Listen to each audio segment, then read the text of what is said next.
becomes relevant in saying that the ANC must take a clear and firm position and make sure that all its leaders follow that particular marching line. Because as things stand, it looks like leaders respond impromptu, and then they respond the way they deem it necessary at that given context, which is then of course not helping the organization, and it's not helping the alliance either. I mean, all of this has happened because the SACP are fighting the local government election. So, I mean, here's another conundrum, and it may sound like a silly question, but it's an important one.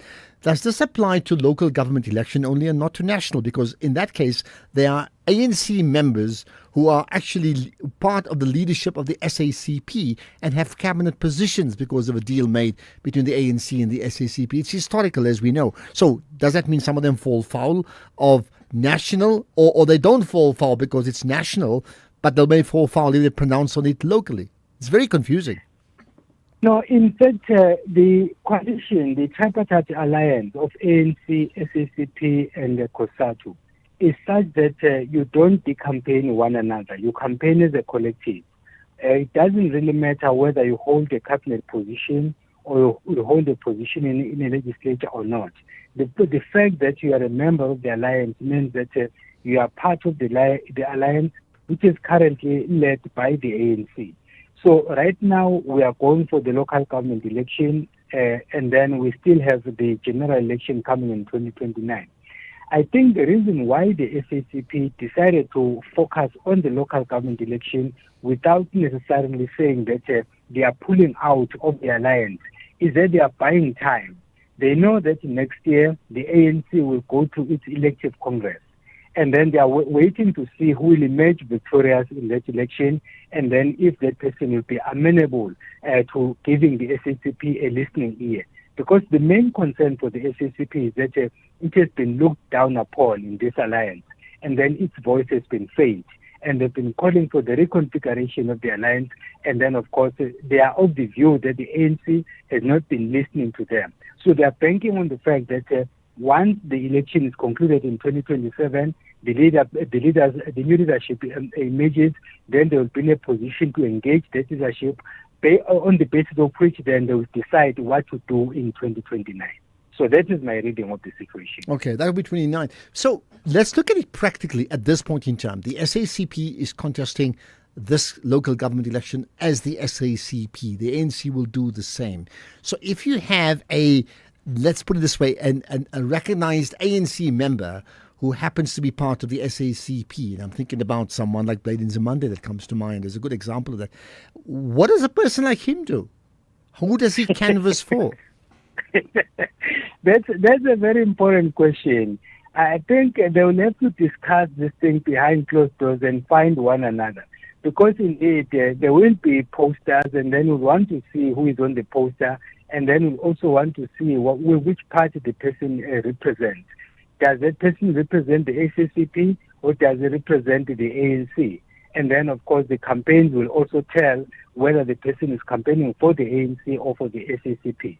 But I think the people who are in a very tight situation are the ones who are holding cabinet positions, because they don't want to relinquish the power that they've been given by the ANC, nor do they want to also basically have sour blood between them and the leadership of the SACP, because they are members of the SACP as much as they are members of the ANC currently.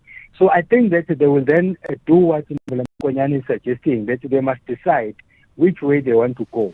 But as things stand, it means that I will be a cabinet minister or a member of the legislature, and then still campaign for the SACP, and then wait what the leadership of the ANC is going to do with me or say to me afterwards. So it's a wait and see game, because, as I say, in the absence of a firm position, then it means all those possibilities are there, and they might in fact address these issues on a case-by-case basis, which in itself will be in fact disadvantageous to both the ANC and the SACP than if they were to take a firm stance now before the campaigns begin. It's interesting you say that, because if I look at the complexities of the ANC being part of the GNU, a coalition of multi-parties, and how you then get accused of making decisions not on behalf of the collective, right? I mean, this one looks like it's setting itself up for absolute confusion. And the ANC, even today, you may wonder, like, why would they even then need to make those statements publicly? It's just so, it's not just confusing to you and I, but it's going to be confusing to the electorate that forms part of those two parties. And they may come back and say, well, if you can't convince each other to be in alliance with each other any longer, then how are you going to convince me to do that? No, indeed. I'm glad that you are making this point, because you and I are at an advantage position, because we can look at these issues objectively from different angles. But then what about people in my rural village who will be looking at this thing and then they'll be asking, what's happening here? Obviously, they won't find an answer immediately. And the element we are bringing in, that of a multi-party coalition, which they decided to call it a GNU, which I emphatically say it is not. But then, of course, be that as it may, I've made statements in the past saying that the ANC doesn't seem to understand what a coalition government is and how to run it. And I cited an example where President Ramaphosa at one point in the January 8th statement was saying that even though we are in a coalition government, but we are in charge because the president and the deputy president come from the ANC and the majority of the ministers and deputy ministers come from the ANC. Factually, he was correct, but analytically, he was flawed, because that is not how you run a coalition. On the other hand, you have the DA, which is also experiencing an identity crisis, where it doesn't know whether it is still the official opposition, as was the case in the sixth administration, or now it's part of the government. So if you criticize government, technically you're criticizing yourself. Now, on this one, when the ANC decides what to do with the SACP, then it means that it is taking that decision as the leader of the Tripartite Alliance, and that is how it is going to understand it. But then on the other hand, we'll have the other members of the multi-party coalition saying that there is a clause which says we cannot take any decision without consulting us. So depending on which part we want to emphasize, they might find each other, or in fact there might be a point of divergence in terms of interpreting the situation. So the ANC must show leadership now at this point. Anyone can be a leader, but true leaders emerge in times like this when there is confusion. All right, interesting. I mean, if you say they must show leadership, I'm not saying you their leader, but if they came to you for advice, then, what advice would you give them? What would be effective leadership in dealing with this conundrum? You know, we're not talking of an ANC supporter who's publicly saying, please vote for the MK party or the DA or something like that. We're talking about an ANC SACP issue, and effectively they've been won for the entire length of democracy and even before that. No, my advice would be the ANC must sit down, take a firm position, and then call the SACP privately, not to go to the media, because people get excited when they see cameras. Just have a firm position as the ANC, call the SACP leadership, explain to them what your firm position is, outline what you expect from them, and then to take a collective decision. Once you have agreed, then you can call a media briefing where you are going to address it jointly and say, as a collective, this is what we've decided to do, so that you don't confuse voters. For me, that will be the best approach. But whether they will do it or not, I'm not too sure. Yeah. Maybe here's the last thing. Whatever we've discussed now, will this work for the ANC? Will this work for the SACP? But considering we're talking about the ANC specifically, will this work for the ANC in terms of how they come out of this local government election? No, for both parties, the answer is an emphatic no. It's not going to work for the ANC, and it's not going to work for the SACP. It's not going to work for the ANC, particularly because if you look at how the ANC has been performing, 2019, 57.50%, 2021 local government election, the popular vote was 45.59%. 2024 general election, the ANC got 40.18%. So it means it's a downward trajectory. So it means then it needs every vote it can get. Even if the SACP was bringing fewer numbers, but those fewer numbers will amount to something. So if you lose them, then it means that we are in trouble. As for the SACP, it doesn't have numbers generally compared to the ANC. So it means that going it alone will also be a disadvantage to the SACP, because it means that as a party, it might not do well. It tried it in 2016 local government election in certain municipalities like the one at Motu, but then now it is planning to do it at a wider scale.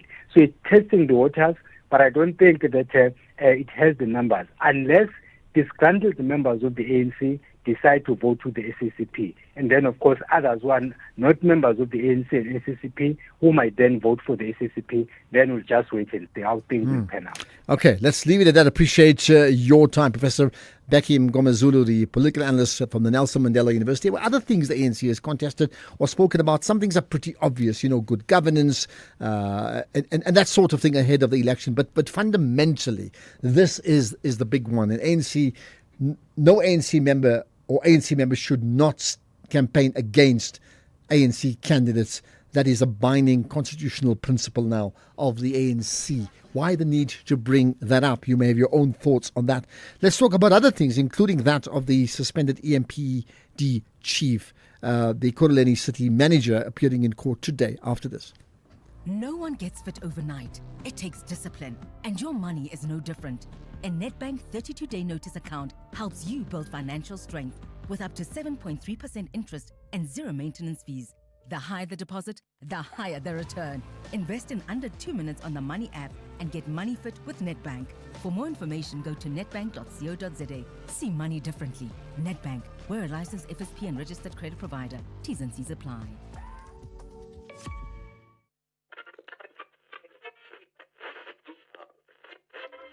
For 90 years, one voice has informed, challenged, and connected a nation. SAFM, South Africa's national English public radio station. Established in 1936 as the SABC's very first service, the A program, evolving through the English service, Radio South Africa to SAFM in 1995, shaping thought and strengthening democracy. From a full-spectrum station to a trusted home of news and talk, SAFM continues to lead the conversations 90 years strong. SAFM, leading the conversations that move us.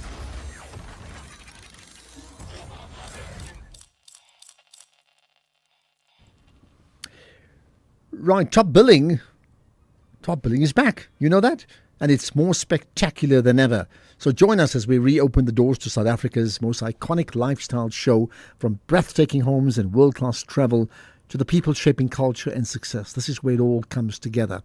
Mark your calendar. The all-new season of Top Billing premieres on S3 Thursday, the 30th of April. So that's next week, right? At 7 p.m. You can also stream it live on SABC Plus, available on all app stores. Top Billing back on S3. Open up. You are listening to the National Pulse with Ashraf Garda. Right, this has certainly one of the big stories of the weekend and today. The suspended EMPD acting chief Julius Mkhwanazi and Ekurhuleni city manager Kagiso Rutla appeared in the Boksburg Magistrates Court today following, and they do so right now, in fact, following this dramatic weekend of arrests. First, no names mentioned, lots of speculation. Let's get reaction from Action SA's Ekurhuleni Media Liaison Officer, Tumelo Shabalala. Appreciate your time, Tumelo. Thanks for joining us. Thank you very much, Ashraf. Good afternoon to yourself. Thank you. And as I talk, in fact, they're appearing in court right now. What's, from an Action SA perspective, you clearly have a view on this. Tell me about it. Yeah. Well, I think over the weekend, of course, we heard about the arrest of both officials. And initially, we were told what Mkhwanazi was charged of, but nothing was said of the city manager. Now we know that both are now charged of fraud, corruption, and defeating the ends of justice. I think what is important for HNSA now is to put pressure in the city, particularly the mayor and the Speaker of Council, to ensure that there is a immediate, at least extraordinary council meeting to suspend the city manager, because we cannot have an individual leading the city that is charged with some serious charges like these ones. I mean, the broader conversation has got to be around the Madlanga Commission, where there's been many people very skeptical about the goings on and the need for the Madlanga Commission. I mean, in fact, many ways, this justifies why this commission's actually working. Yeah, I think the Madlanga Commission, what it has done, and we've commended the Commission for the work that it has done, particularly with their swift action in effecting these arrests. But you must also note, Ashraf, that these matters have always been with the council. And one of the things that we lamented as Action SA is the fact that these reports have been considered. You must know that IPIT had a report on the matter of Mkhwanazi, particularly on the blue lights, but they never reached us to make a decision on them. So what we are seeing now is a commission that is taking action, and Action SA cannot be happy. Okay, let's then talk just about your perspective about the city manager and the need for appointing an acting city manager. I mean, what are your thoughts around that? I mean, you did already say it's not tenable right now to have the city manager being the city manager right now anyway. Yeah. Look, we note the appointment. I think we saw the mayor releasing a statement, if you like. But what is important here, Ashraf, is that the mayor cannot act unilateral. The highest decision-making body in Ekurhuleni is the council itself. The mayor was supposed to alert council about this appointment, but he did not do so. But these are matters that we can deal with in council, and hence we are calling for that extraordinary council meeting from the speaker so that we can ventilate these issues. However, we are also mindful of the fact that service delivery cannot stop. So we needed someone to be in that position so that some of the service delivery matters can be attended to. Okay, so I mean they're in court right now. I mean, I'm sure reaction from that will follow. I don't expect you to comment on that. But here's the thing for now: what impact is this having already on morale in the execution of duties for people that form part of the Ekurhuleni city in terms of the local municipality? Yeah, I don't think it's going down well. In fact, if anything, it has brought the city into disrepute. And as we're saying as Action SA, we cannot have these individuals still at the employ of the city. We've called for the immediate termination of employment for Mkhwanazi, and we are calling for the immediate suspension, precautionary suspension for the city manager until we have these reports coming to council, and we will call for the termination of his contract as well, because I don't see how we can still have these individuals in the employ of the city of Ekurhuleni. Okay, let's leave it at that. Appreciate your time. Tumelo Shabalala, Action SA's Ekurhuleni Media Liaison Officer. Now, comment on that, on the fact that we now do have Julius Mkhwanazi as well as Kagiso Lerutla in court today. Dramatic day indeed, as well as the earlier conversation we had regarding the ANC and other political parties and decampaigning the ANC. Reaction from you? Well, I want it. I want to hear you out. Let's get the news headlines. Here's Zondela.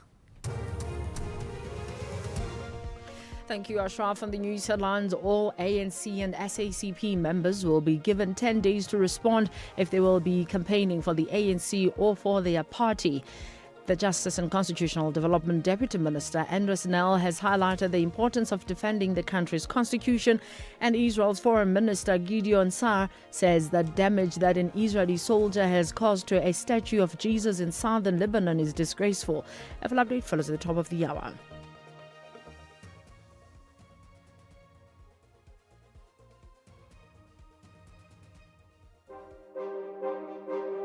This Freedom Month, we reflect, we remember, and we celebrate how far we've come. 30 years into democracy, South Africa continues to shape a future grounded in justice, equality, and opportunity for all. Under the theme, Freedom and the Rule of Law. 30 years of democratic citizenship. SAFM will bring you all things freedom, the voices, the stories, and the conversations that matter. Join us as we honor the journey and explore what freedom means today. SAFM, leading the conversations that move us. This is SAFM Sports with Duma Pele. Okay, to me, let's talk netball. A very good afternoon to you, Ashraf, and our listeners. Well, Netball South Africa has taken a step towards professionalizing the sport. 17 national players have been contracted along with 7 training partners as part of efforts to build a stronger high-performance system. Players will be paid based on experience, number of caps, and their role in the team. And the group includes Captain Khanyisa Chawani, Almir van der Berg, Shadeen van der Merwe, and Kamagelo Maseko. And CEO Adam Brooks says that the goal goal is to build depth ahead of next year's World Cup in Sydney. In terms of rugby, Blitzboks captain MP Visser has credited their hard work in pre-season after winning 4 of the 6 regular season tournaments, including a maiden Hong Kong Sevens win. The Springbok Sevens team beat Argentina 35-7 in the final to claim their maiden title on Chinese soil yesterday, and Visser says that they have built a system that can be trusted. Definitely, looking back at 2016, 17, 18, we've had some special years back then. We're going back-to-back World Series champions, and I think we've achieved something quite special this year as well. Winning 4 out of 6 tournaments and now winning, basically 4 in a row, and it's just amazing testament to the hard work that's been done over the pre-season, and I think just the buy-in and the belief from the players, that we've built a system that we can really trust and we can really just put our faith into. Moving on to football, Orlando Pirates head coach Abdeslam Mouadu says that their Ampetech 3-0 win over Amazulu was the perfect preparation for this weekend's Soweto Derby, a fixture where far more than 3 points are at stake. The Buccaneers now on 58 points from 25 matches, set to clear at the top of the Betway Premiership, though Sundowns still have 2 games in hand. I'm very happy for the boys, but again, I think if we want to be honest, it's a game that could have finished with the 7-0, definitely. So, let's keep going. I think it was a good afternoon for us just before the derby. It gives a lot of confidence for the guys. I told them before the game that we have 6 games, 18 points on the table, 6 finals. So it's where we are going to, and we are going to fight until the end.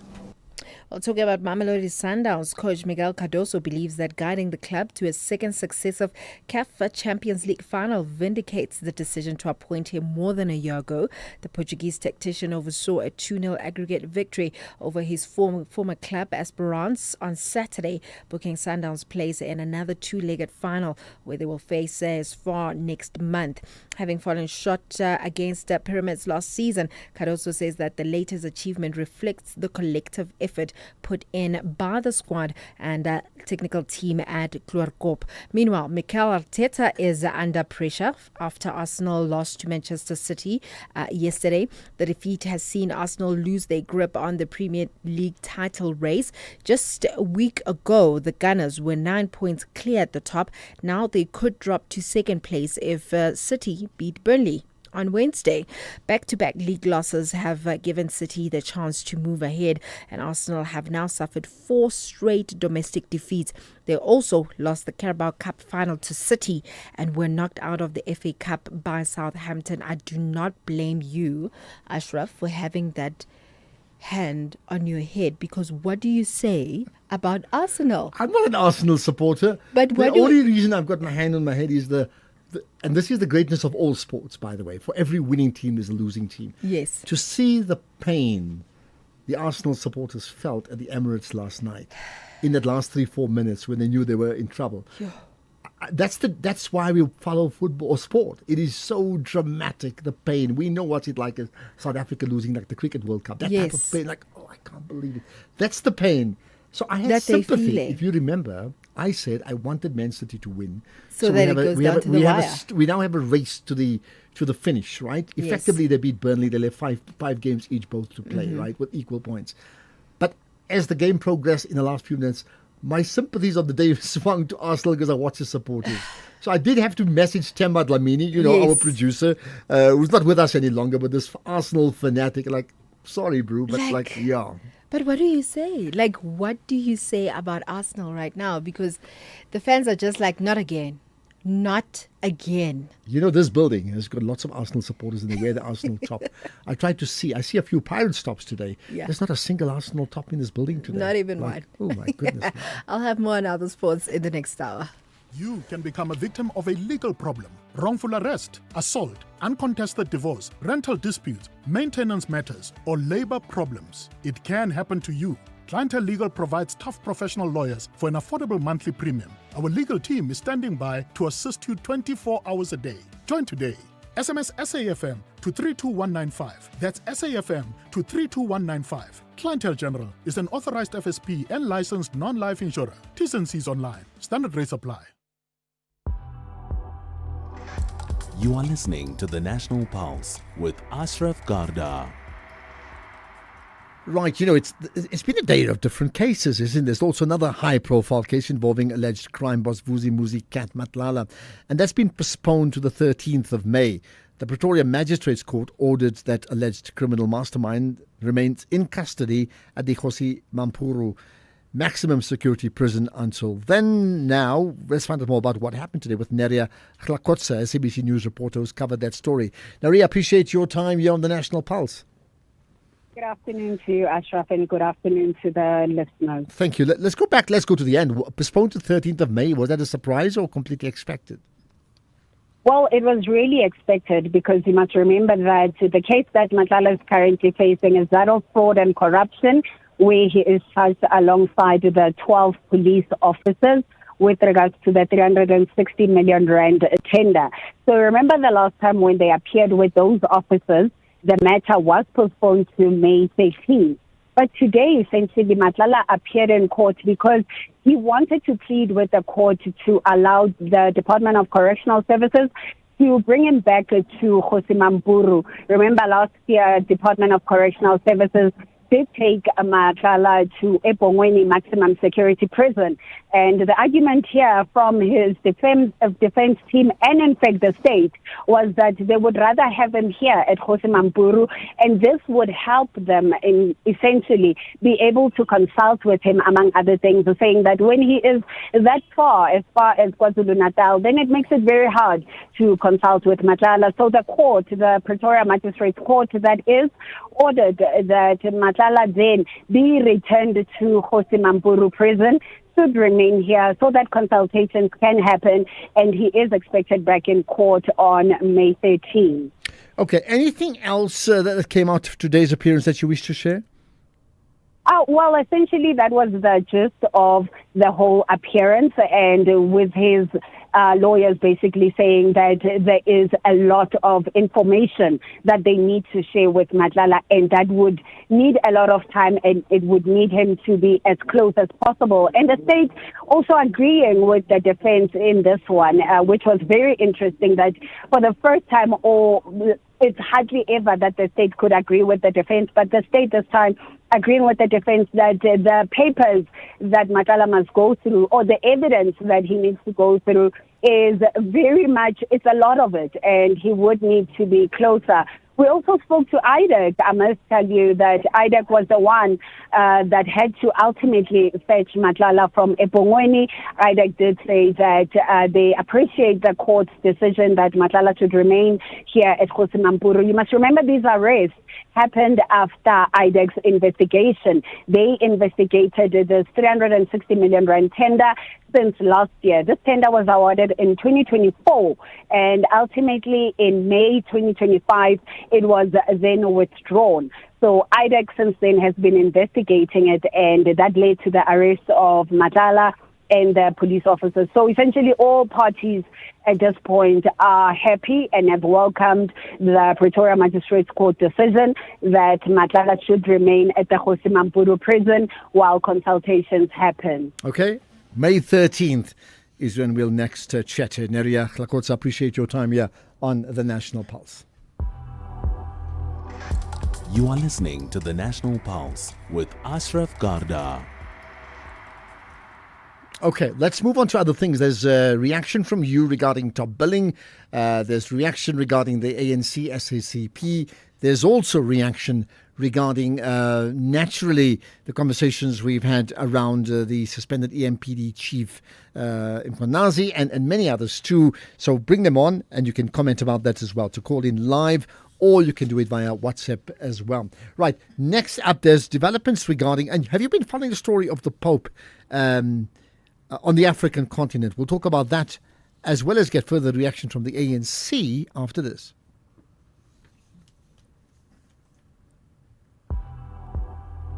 X at SAFM Radio and at Ashraf Garda.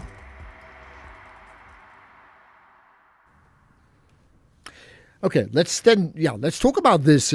So Pope Louis the 14th has embarked on that 11-day apostolic journey to 4 African countries, starting with Algeria. Interesting because it's a 90% plus Muslim country, then Cameroon, then Equatorial Guinea and Angola. Now, the visit, rich in symbolism and pastoral intent, carries profound significance for both the Catholic Church and the African continent as well. So why so? What is the significance? With me is Father Nhlanhla Mchunu, the Associate Secretary General of the Southern African Catholic Bishops' Conference. Father Mchunu, I appreciate your time and your time on the National Pulse. Good afternoon, and thank you, Ashraf, for having me on the National Pulse. Thank you so much. So when we talk about, profound significance, why is it significant? When a pope, a sitting pope in this case, makes a journey to a country or to continents, what impact does it actually have in those places? Okay, Ashraf, in order to understand this, we need to go back to one of the names in which the Pope is also known as. He is known as the Supreme Pontiff. And the word pontiff comes from the Latin word which means pontifex, a bridge. So the mission of the Pope, therefore, is a bridge builder. So he builds bridges by undertaking the different apostolic journeys to the various countries. As we have seen beginning last week, Monday, he undertook an apostolic journey to the African continent, to the 4 countries that we have mentioned, Algeria, Cameroon, Angola, and finally Equatorial Guinea. So it carries a lot of significance. For us, therefore, in the African continent, you know that Catholicism is really on a positive trajectory. It is rising. So this apostolic journey, therefore, is to acknowledge that reality. But as we know that the tide has somehow turned in terms of evangelization, we are seeing a lot of African priests now moving to the global north in order to re-evangelize and rekindle the light or the vigor of faith in that part of the globe.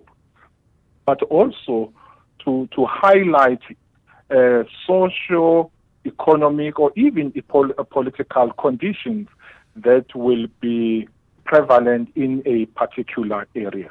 Okay. So let's then talk about, the visits as he moves from one country to another. First of all, typically, what does he do in each one of those countries?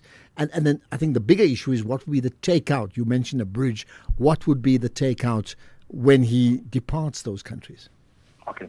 What he does when he visits each particular country, as we have seen in Algeria, and Algeria is very important for him as an Augustinian. That's the original birthplace of St. Augustine. So it was also coming home, or in a sense, touch basing. But we've also seen him promoting peace. I think that's one constant theme that comes out from these apostolic journeys of the Supreme Pontiff, the issues of peace. But also in Algeria, he also visited, I would call a place which looks after the disadvantaged members of the community. By that visit, he also highlights the situation that some of the people are faced with. And during this visit, he will also address the government of authorities, but also church authorities and also people of goodwill. And by doing that, he brings to their attention issues that deeply affect humanity. So, those are the things he did. But by and large, how then do you measure his success on a given, continental tour? Yes. I think the biggest success will be what one of the archbishops of Cameroon in the English-speaking part of Cameroon said.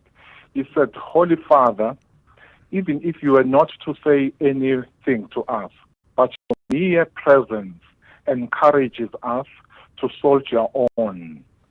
And he went on and said, your presence here has actually forced people who have not been paying attention to our plight and our challenges to begin to see our situations anew. And what was very touching, what that Archbishop said, is he said, Holy Father, the ground that you are standing on today has actually seen the bloodshed of our sons and daughters. So sometimes in our world, we think that it is the loudest voice that is heard. But sometimes we tend to miss also the power of presence and witnessing, the power of being closer to those that are going through some challenges in life. Okay. And you remember when the prophet Isaiah was prophesying about a Messiah, he said, my servant will not be making noise on the streets, but his presence will be impactful on people's lives. Yeah. Just two things before I let you go. One, again, the visit to Algeria, particularly so, notwithstanding the point you made about the Augustine order, right, is the fact that he, in a predominantly Muslim country, went to the large mosque, took off his feet as it would be customary for Muslims in that mosque to pray with the religious leaders there, and many were praiseworthy about the different faiths, important faiths in the world coming together. Others were critical to say, why would he even want to go there? What are your thoughts on that? My thought is that this is a Pope who wants to promote peace, who wants to promote dialogue, especially interreligious dialogue. And the fact of visiting a predominantly Muslim country and making it his first stop in the African continent shows also his commitment to ecumenical dialogue, that at the end of the day we might pursue different religious commitments, but at the end of the day we are all at the service of the same subject, the human person, the best interest of the human person. So we will develop our continent, we will achieve peace if we bring as many people as possible on board. And that was the witness of Pope Leo XIV by going to Algeria. Okay, lastly, talking about service, the Pope has been critical of the leadership of Donald Trump. Donald Trump, the American president, has been critical of the leadership of the Pope. How do you reconcile those two? Yes, the Pope has actually what the Pope is doing is to proclaim the gospel of Christ in its entirety. And he, in one of his interviews on the aeroplane, the Holy Father mentioned that someone must stand up and speak the truth of the gospel of Christ, which is founded on peace. And therefore want people not to use religion for their selfish political or even sometimes economic endeavors. You will remember, Ashraf, that when Cardinal Prevost appeared at the balcony of St. Peter's early last year in May as Pope Leo XIV, his greetings to the crowd and to the entire world was to wish the peace of the risen Lord to the entire world. And that greeting set in motion what this papacy will be known for. And that's where we leave it. Appreciate your time, Father Nhlanhla Mchunu, the Associate Secretary General of the Southern African Catholic Bishops' Conference. By the way, particularly if you followed the Catholic faith within Christianity, what do you make of the Pope's tour of Africa, and what have you kept an eye on in terms of great outcomes for yourself, big takeouts for you? What would that be? I'd love to know. Bring it on. This is the National Pulse. I'm Ashraf Garda, and thanks for listening.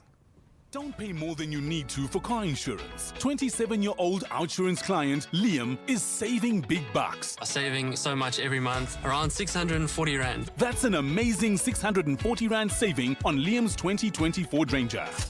SMS out to 30754. Let's hear how 45-year-old Nivan feels about saving 461 Rand a month on his 2025 VW T-Cross. Save me so much money, 461 Rand. Nice one. And after 3 claim-free years, you get an out bonus. So much money. Get a quote now and see how much money Outsurance could save you. SMS out to 30754. If you don't save, ask for 500 Rand or 1,500 Rand if you've been claim-free and with the same insurer for 3 years. Savings or cash. You have nothing to lose with Outsurance. SMS out to 30754. That's out to 30754. Licensed insurer in FSP. TCs and information online. Two great national teams return to the battlefield. Proteas women are ready to triple their efforts. Meanwhile, women in blue believe they have the correct ingredients to win. This is the 4th T20 International. Catch South Africa versus India on Saturday, 25 April at 6:30 p.m. Live on SABC Plus and SABC3 with reports on SABC radio stations. Proudly brought to you by SABC Sport. For the love of the game.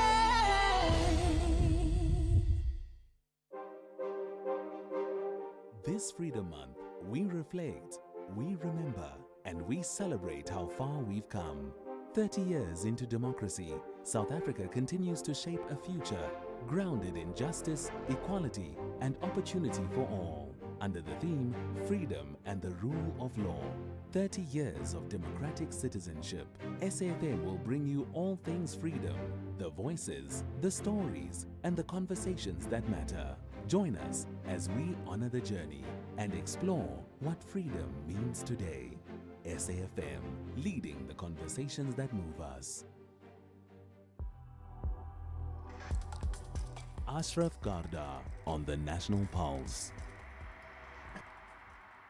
Let's say with the ANC, by the way, their Secretary General, Fikile Mbalula, very busy on, regards to the ANC and the SACP. And he made reference to a letter that will be written to ANC members. So, yeah. The Tando, the deadline, I've clarified the issue of deadline. Once the letter is out, 10 days from that day, that letter will be distributed from everybody and will calculate 10 days in the letter. It will say Monday to next Monday and it will include dates. You must have made your choice. That letter is not there. We have briefed all our structures this past weekend. We are getting reports now as I'm speaking to you. I will go through those reports and report to the officials on the reports from the interactions and the briefings we have had with the structures. And then thereafter, it will never be like Zuma issued this thing. Zuma was a spontaneity, it was a volcano. So it was meant to disrupt. This one, we're informed, we've been engaging with it. It is done by our allies, we know it. And that's why we have reflected on it. There will never be another meeting again. We're done. We are now ready to get into an election with clarity of thought. We are guiding our structures on the ground on what needs to happen. And everybody must exercise maximum discipline on this issue. The party has made its decision to contest and they are contesting. It's fine. We are going ahead. Okay? So that is what we are saying. Lastly. So that's one. There's some voice notes we can play as well. Let me get to them. And there's many comments, predictably, understandably, regarding the ANC and the SACP. Afternoon, Ashraf, hearers of the station. You see the way I look at it. SACP is not about to censure ANC, but they can see that ANC is no way to grow up anymore. So they must try their level best to protect their party. Is where I'm looking at it. Tusi from Inand. Bye. Okay, got that. Tusi. Here's another. Good afternoon, Ashraf. They call themselves communists, but they live a capitalist life. None of the SACP national leaders live in the townships. They live where wealthy capitalists are. And I don't see SACP winning elections, but I see it denting the ANC further and causing more harm to the ANC. I'm Bafana Kumalo in Memel. Thank you, Bafana. But do you see as what I would expect, that once the voting is done, yes, it may harm them in the short term, but then they're going to pool their resources together and then vote as a bloc at council level in terms of occupying key positions? Why wouldn't that happen? Good afternoon, Ashraf Garden, the team of producers behind you. My name is Mpepumpiren from Limpopo Mkumbane village. Ashraf, the move of SACP from its partners ANC is the end of both parties. If the ANC wants to keep this friendship, let them give Solima Paila a ministry. Nothing Soli is fighting for. He wants to eat because for so long, others were eating. And they're still eating even today, him whilst watching. Stomach is the problem of South African politicians. Thank you so much. I am Pipumpirin. But if he gives Solima, village. Thank you. If he gives Solima Paila a position, a cabinet position, should he take it? Or do we find that they're actually working at cross purposes these days? Here's the big story. Ashraf, good afternoon, man. Flores from the beautiful Winelands. With Julius Mkwanazi. And these swift movements from the Madlanga Commission gives me confidence. It's money well spent. So yeah, I am carefully optimistic, but so far so good. But we need to get to these big guns. These big guns. We don't want only these small fish. We want the whales and all those sharks. Have a good job. Bye-bye. Thanks for that. And there's another, well, you don't want the sharks. What about top billing? So, Ashraf, those very houses that Top Billing will be showcasing, we hope it's not because of corruption that those houses were acquired. Okay, Eldon. We've seen in the past, we saw them in court. They've lived in mansions. It was showcased through Top Billing. So how do we guarantee that we don't get excited about corrupt acquisitions? Yeah, but I hear you, but that can apply to just about everybody. How do we guarantee we don't get excited about the car you drive or somebody else drives? The point is there's been people who are involved in high-level crime having fancy homes. There are also many, many people who have fancy homes, who have no involvement in crime whatsoever. How do we just deduce that they all are together? By the way, just think about this one here. Did you see the story of Louis Seco?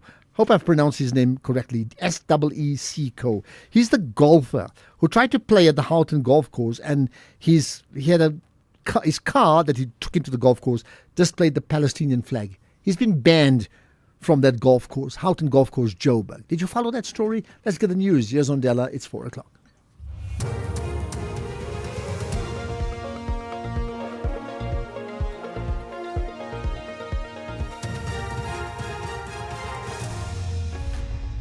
Thank you, Ashraf. On the top stories, ANC and SACP to decide on who to campaign for, and Julius Mkwanazi's case postponed to Thursday. For SAFM News, I'm Ondela and a very good afternoon. All ANC and SACP members will be given 10 days to respond if they will be campaigning for the ANC or for their party. Speaking in Johannesburg earlier today, ANC Secretary General Fikile Mbalula says he will be issuing letters to all communists on Thursday. This flows from the ANC special NEC meeting held a fortnight ago.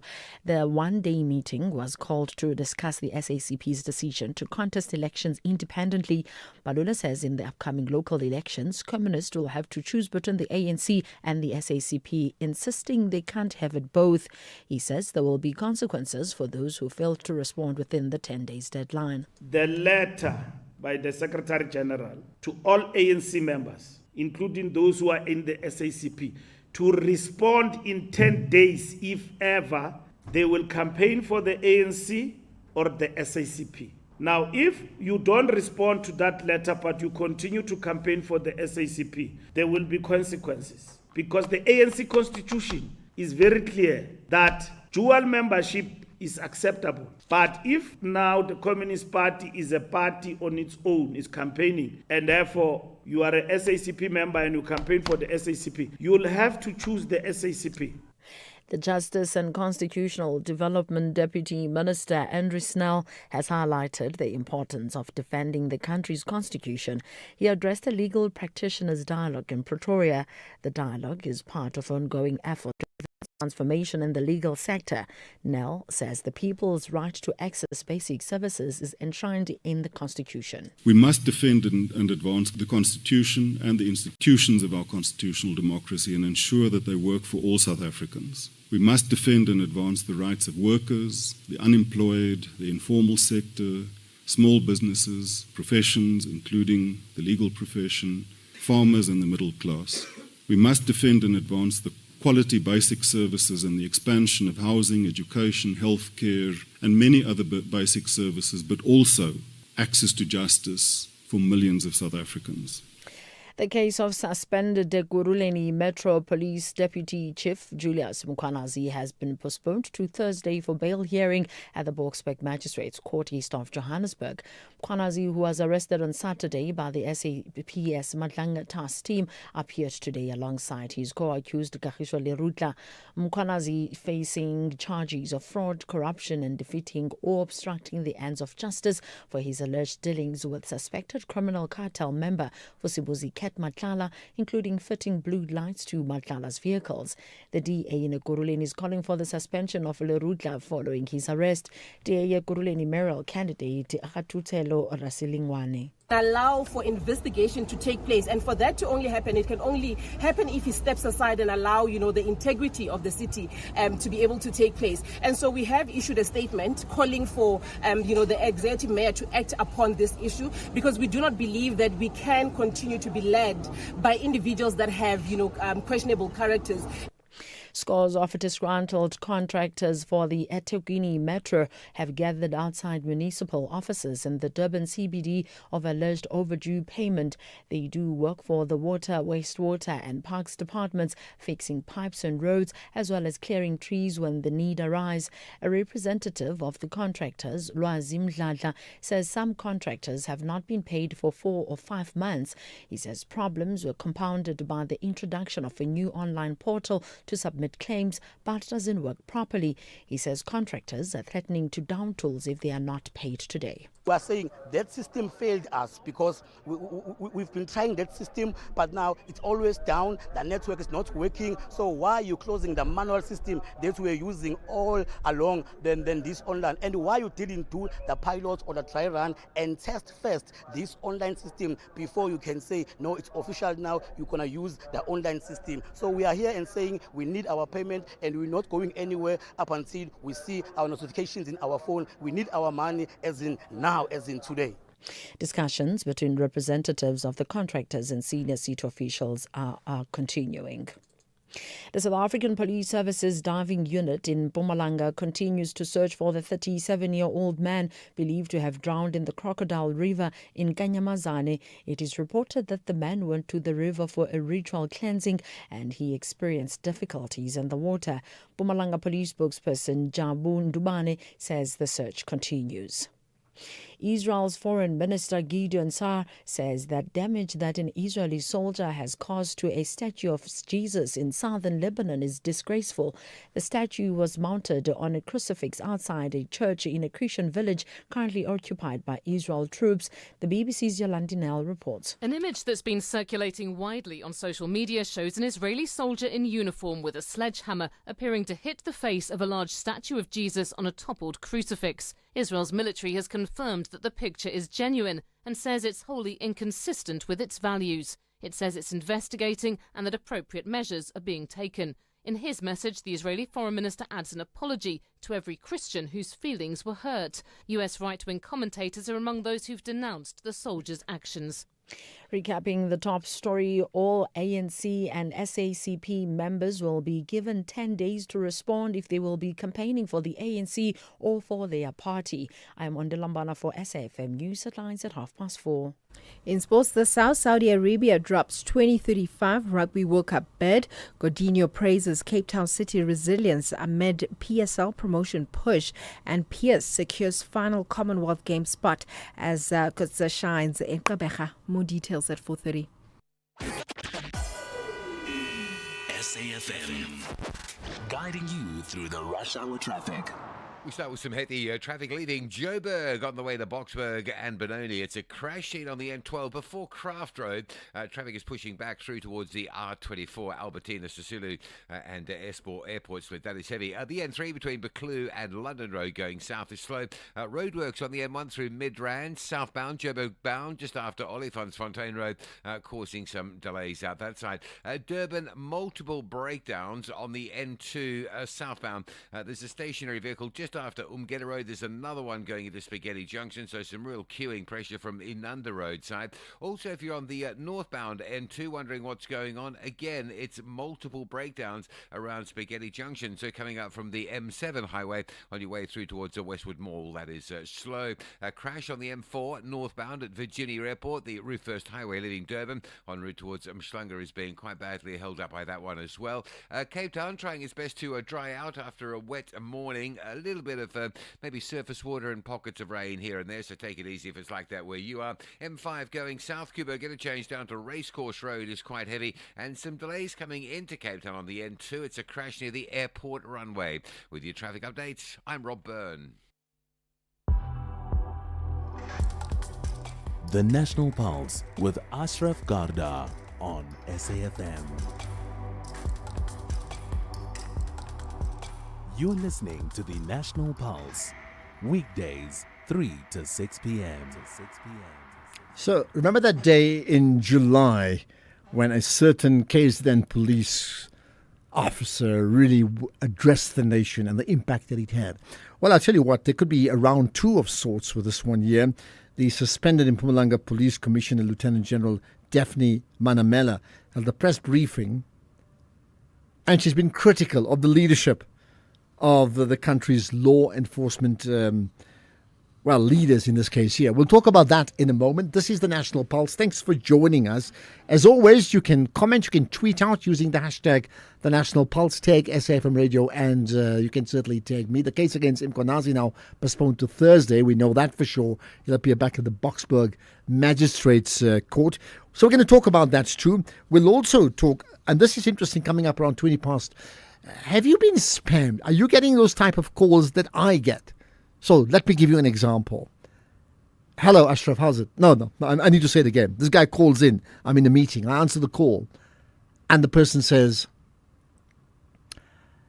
gives a pitch about why I should buy their product. And I'm like, I really can't talk about this now. Let me call you back when I've got time. He says, well, if you don't have time, why did you answer your call? Yeah, we get those. We'll talk about spamming with calls just now, right? But first things first, let's talk about, what's happened in Mpumalanga and the reaction around that. Questions about leadership next. You can become a victim of a legal problem: wrongful arrest, assault, uncontested divorce, rental disputes, maintenance matters, or labor problems. It can happen to you. Clientele Legal provides tough professional lawyers for an affordable monthly premium. Our legal team is standing by to assist you 24 hours a day. Join today. SMS SAFM to 32195. That's SAFM to 32195. Clientele General is an authorized FSP and licensed non-life insurer. T's and C's online. Standard rates apply. Attention all shoppers. Our supermarket shelves are full of unhealthy food. It's often hard for me to know which foods are good for my family. The information on packaged food is complicated and hard to understand. I wish we had easy-to-understand warning labels on foods high in salt, sugar, and saturated fat. We have the right to know what's in our food. Support front-of-package warning labels on unhealthy packaged foods. Sign the petition on heala.org. That's HEALA.org.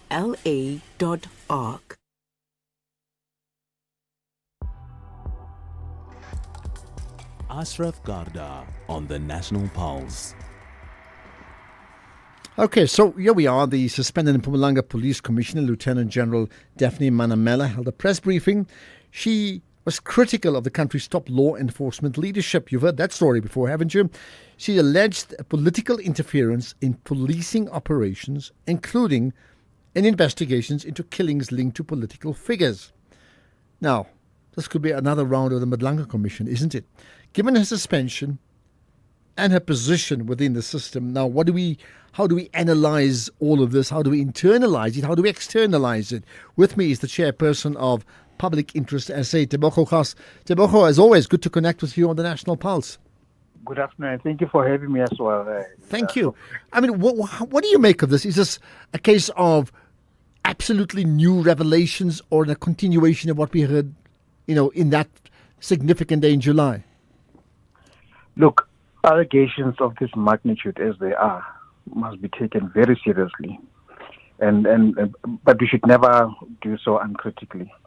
It's important to distinguish serious allegations from verified facts, because as it is now, these are just allegations made irrespective of suspected motive, but these allegations of political interference, as the Madlanga Commission is now looking at, are not trivial, and they go to the heart of the rule of law. So we need to really pay attention, whilst at the same time not just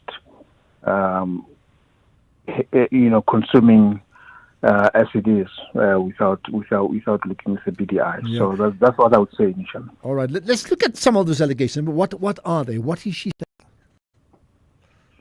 Look, there's a lot of allegations she's made. Obviously, the main theme is misconduct or impropriety by senior police officials. And here she's going at the top echelon of SAPS. That includes the National Commissioner, Fanny Masemola, whom she accuses of having benefited. Again, serious allegations of bribe of about 5 million rands received from, allegedly received from Bobby Mutaung, which on its own is very serious, but there was no evidence proffered as to indeed this is what happened, because she's saying somebody told me, confessed to me, a senior policeman in Mpumalanga confessed to me. And even that is not confession, the true sense, legal sense of confession, because it was not done under oath to her. So we have to be very careful also. But these are the very serious allegations, and that also, tend to also want to ensnare former Police Minister Bheki Cele, whom we've also heard lots of things being said about him. But so far, there hasn't been any proof whatsoever that he is indeed alleged, as it is alleged. I mean, he is corrupt as it is alleged by Lieutenant General. So how does the police take this further? How does government take it further? In fact, and then people like yourself at Public Interest SA and all of us. Sorry, can you repeat that, Ashraf? I was saying, how then do we externalize this? Having heard what was said, what would be the next step for all the different interest groups? Look, what we should be encouraging here is to actually approach an existing tribunal, which is the Madlanga Commission, which actually seeks to look at this specific type of allegations, so that they can be tested and supported by evidence, whatever evidence that she has to adduce. So that's what we should actually be calling on her to do, and also to ensure that. And I think you probably also saw the minister's statement earlier today in response to this, also saying he took a dim view that such was done when no internal mechanism seems to have been followed. But in any event, we could argue the same thing with Nkam Kwana's press conference. However, we have to make a distinction, because Kwana's press conference of 6 July last year was conducted with the knowledge of his boss, that is National Commissioner Masemola, and he had already exhausted various other avenues, including Parliament and so forth. In this instance, we don't seem to have, because it only goes insofar as I tried to meet the police minister, the National Commissioner, and never, we don't really get to understand what's the gist of the matter that she really wanted to raise with him. But certainly doesn't seem to be related to these things that she's alleging. Just to conclude then, is it fair to say then that this reference of yesterday confirms what many skeptics on radio, people who call in, are saying, besides experts like yourself, that the level of let's call it rottenness at the very top in the policing is far more than we can ever imagine. And therefore, it requires even more urgent attention and perhaps even more work in terms of how do we rebuild the structure. Look, ultimately the country must resist two extremes. The first one, we must dismiss the claims, or the first one being dismissing these claims because of who made them. In this instance, is somebody who's who's been put on suspension for misconduct. But then, at the same time, we must also avoid accepting them without evidence, because the only sustainable path is rigorous independent verification, which would be anchored in the rule of law, which I think a due process, such as I referred to the Batlango Commission, can actually ensure that these allegations are tested, and because they're very serious allegations. But it also takes advantage of the fact that as a public, at the moment, we already have heard so much about police corruption. I mean, today, including the Ekurhuleni acting, who's actually before court. So we are aware, and society is very sensitized to this. But at the same time, we must also guard against opportunists. Opportunists would come in and just make wild allegations which are unsupported, and we must refrain from dismissing them outright. But they raise very serious allegations, but that needs to be put under the lens and scrutinized as well. Okay, let's leave it at that. Tebogo Kars, chairperson of Public Interest SA. Thank you for your time here on the National Pulse. Kathy Mutlatlana on the National Briefing. Rashida, why do you think it's taken so long? Our justice system is failing us on the whole. Because we are dealing with so many tragedies out there, it is just not true. I am a human rights activist. I believe in humanity.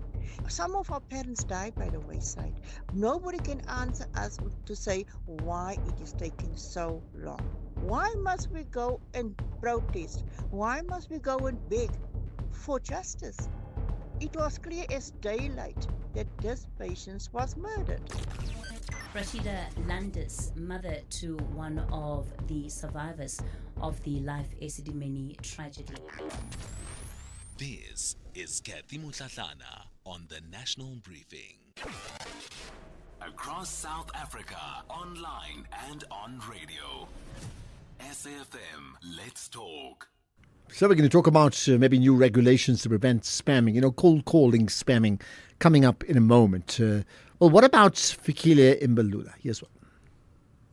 Hi, Ashraf. I'm Tankolo Vengen here in Matatuel. Ashraf, have you noticed that Fikile Mbalula, he acts like he's the president of the ANC?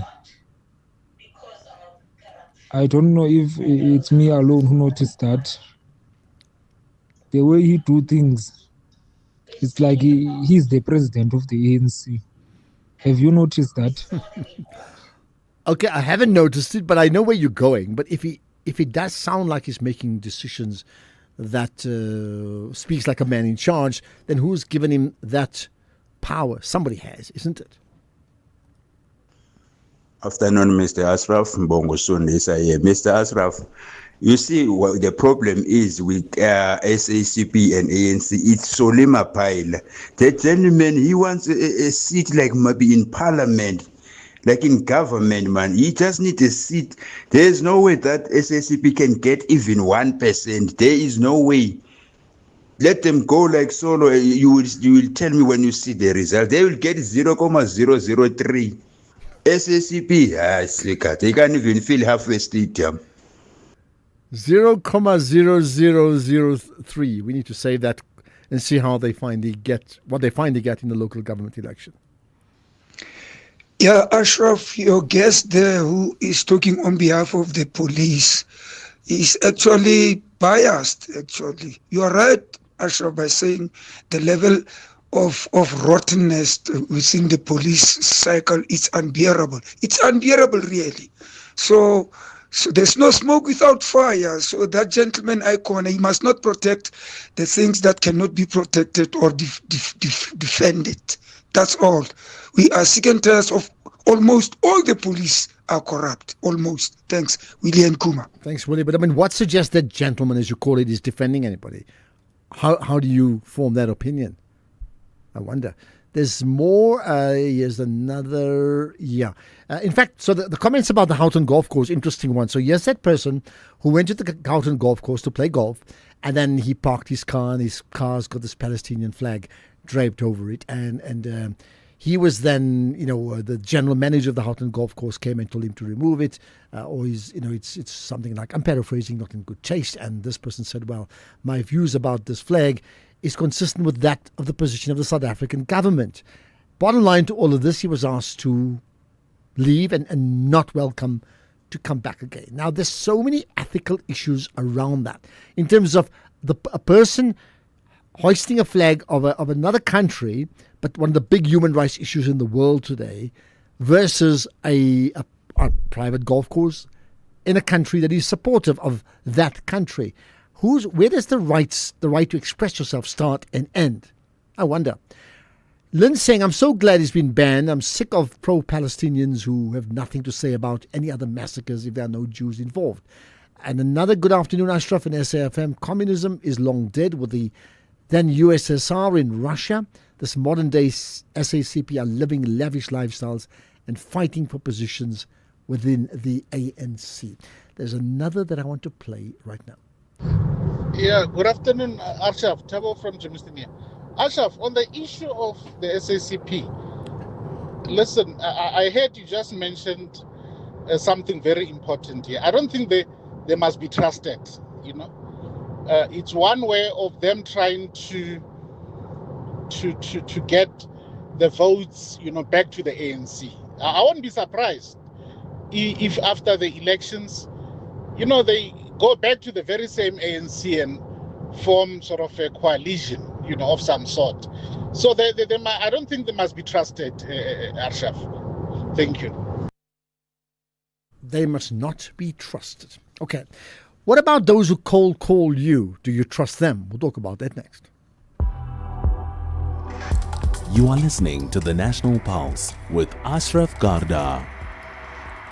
Yeah, so really, what about those who cold call you? Those who are trying to sell you a product. Inevitably, it's like a banking investment or a cell phone deal, like data, something along that line. Those are the most common ones. Sometimes it's about debt relief, funeral policies, and so on and so on. Well, they come in such numbers, sometimes up to 10, 15 a day. My wife, Jamila, what she's done, she saved those numbers and she calls it spam, do not answer. I haven't yet reached that level of sophistication, I can tell you, but the level of irritation is there. And then I find that, in fact, many people think the same just like me. So with that in mind, how about this? The Minister of Trade, Industry and Competition, that's Park Towers, gazetted the amendments to the Consumer Protection Act. The new regulations formally introduce the opt-out registry while creating a structured mechanism for consumers to block unwanted direct marketing. So that could be us. Let's find out more about it with the departmental spokesperson for the minister, Kamil Ali. Right, Kamil, appreciate your time. Thanks for joining us on the National Pulse. Good afternoon, Ashraf, and good afternoon to your listeners. Thank you very much for having me. Thank you. So, I mean, you've heard my intro about the levels of, spam irritation. First things first, I mean, why has this been allowed to continue almost unabated for years on end? Ashraf, I think it's been quite unfortunate that this has gone on for so long. The people of South Africa have, on multiple occasions, voiced their frustration on, the unwarranted and unwanted direct marketing communication that they receive, particularly through electronic and mobile platforms. And of course, the state needs to undertake extensive public and stakeholder consultations before taking final decisions. And during 2025, that's exactly what the DTIC had underwent, together with provincial consumer authorities. And after draft regulations were published for public commentary, strong support was expressed by all stakeholders for the implementation of these regulations to try and curb these unwanted direct marketing communications. And that's what we ultimately end up with Section 11 of the Consumer Protection Act, and the regulations associated therewith are being implemented from 2026. And let's be clear, I mean, who's brought this on? Is it simply, government acting on the act? Has it been lobby groups? Has it been, the public who've been led by lobby groups to say it's reached unacceptable limits? I think it's been a combination of both. It's been a combination of public outcry as well as the government seeing that there is something that needs to be done to curb this before it becomes even more of an epidemic within the country. And so it's really a combination of both, Ashraf, in that we have received the public outcry from South Africans and acted upon it as soon as possible. Okay, so let's understand in practical terms, at this point in time, what's the status quo now? So when someone calls me now, cold calling, and different people, sometimes 10 from the same company, by the way, in a day, when they call me right now, what's my recourse today and what's my recourse down the line with these new regulations then kicking in? So the primary objective of the regulations is to protect consumers' constitutional rights to privacy, right, by enabling a preemptive block on any direct marketing communication, either generally or for specific purposes. We also seek to improve accountability and compliance within the direct marketing industry. So it is an opt-out system. So it will be administered by the National Consumer Council through a registry. So you would have to go onto the website of the National Consumer Council, opt out of the registry for direct marketing communications, and then you'll be out of the system. If you are then contacted by a direct marketing system, despite this having been done, you then have recourse through the National Consumer Commission and its ordinary complaint processes, and recourse will be taken against those marketers who have contacted you. And what would be the nature of the recourse?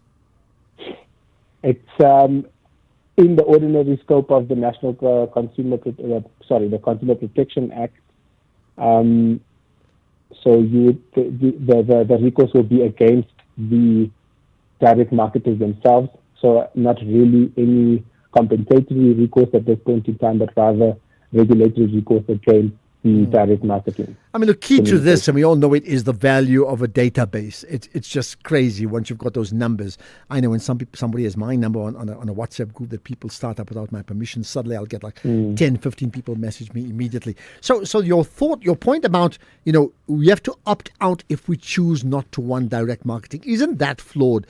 Shouldn't it be the other way around, that I have to opt in if I choose not to want to have direct marketing? Why this way? Because this one actually gives the default okay that we can market to you because we can, as opposed to no, if we even want to market to you once, we have to ask your permission first.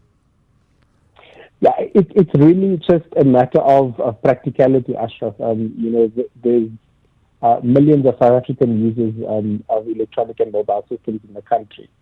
And so in order to ensure that the integrity of the data is correct and accurate, there's a number of contact numbers that are business related or deceased persons, whatever the case may be. So those numbers are not necessarily active. So we want South Africans to come forward and say, well, we are users of this direct line. We don't want to receive this kind of communication, and that ensures accuracy of the database that an entity will be managing. Yeah. It's just a practicality element here. Okay. But I think that the point is taken, and it was raised during the consultation processes, that it should be this way. But ultimately, the department decided that this is a more efficient way of us administering the system. Well, I'll tell you what, we need to speak to some of the direct marketers down the line and see what they feel about it and how are they responding, if in fact a major pipeline of their business would be closed. Kamil Ali, thanks for your time.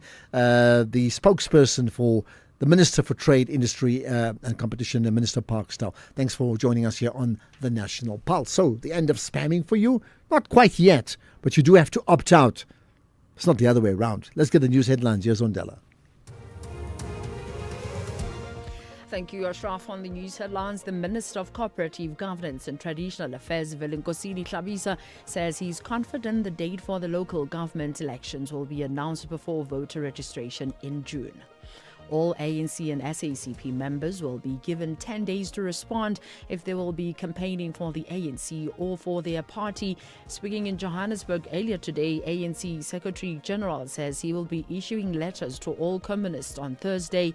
And Water and Sanitation Minister Phemi Majordina, together with her Lesotho counterpart Mohlomi Moleko, have launched their second Lesotho Highlands Water Project tunnel boring machine.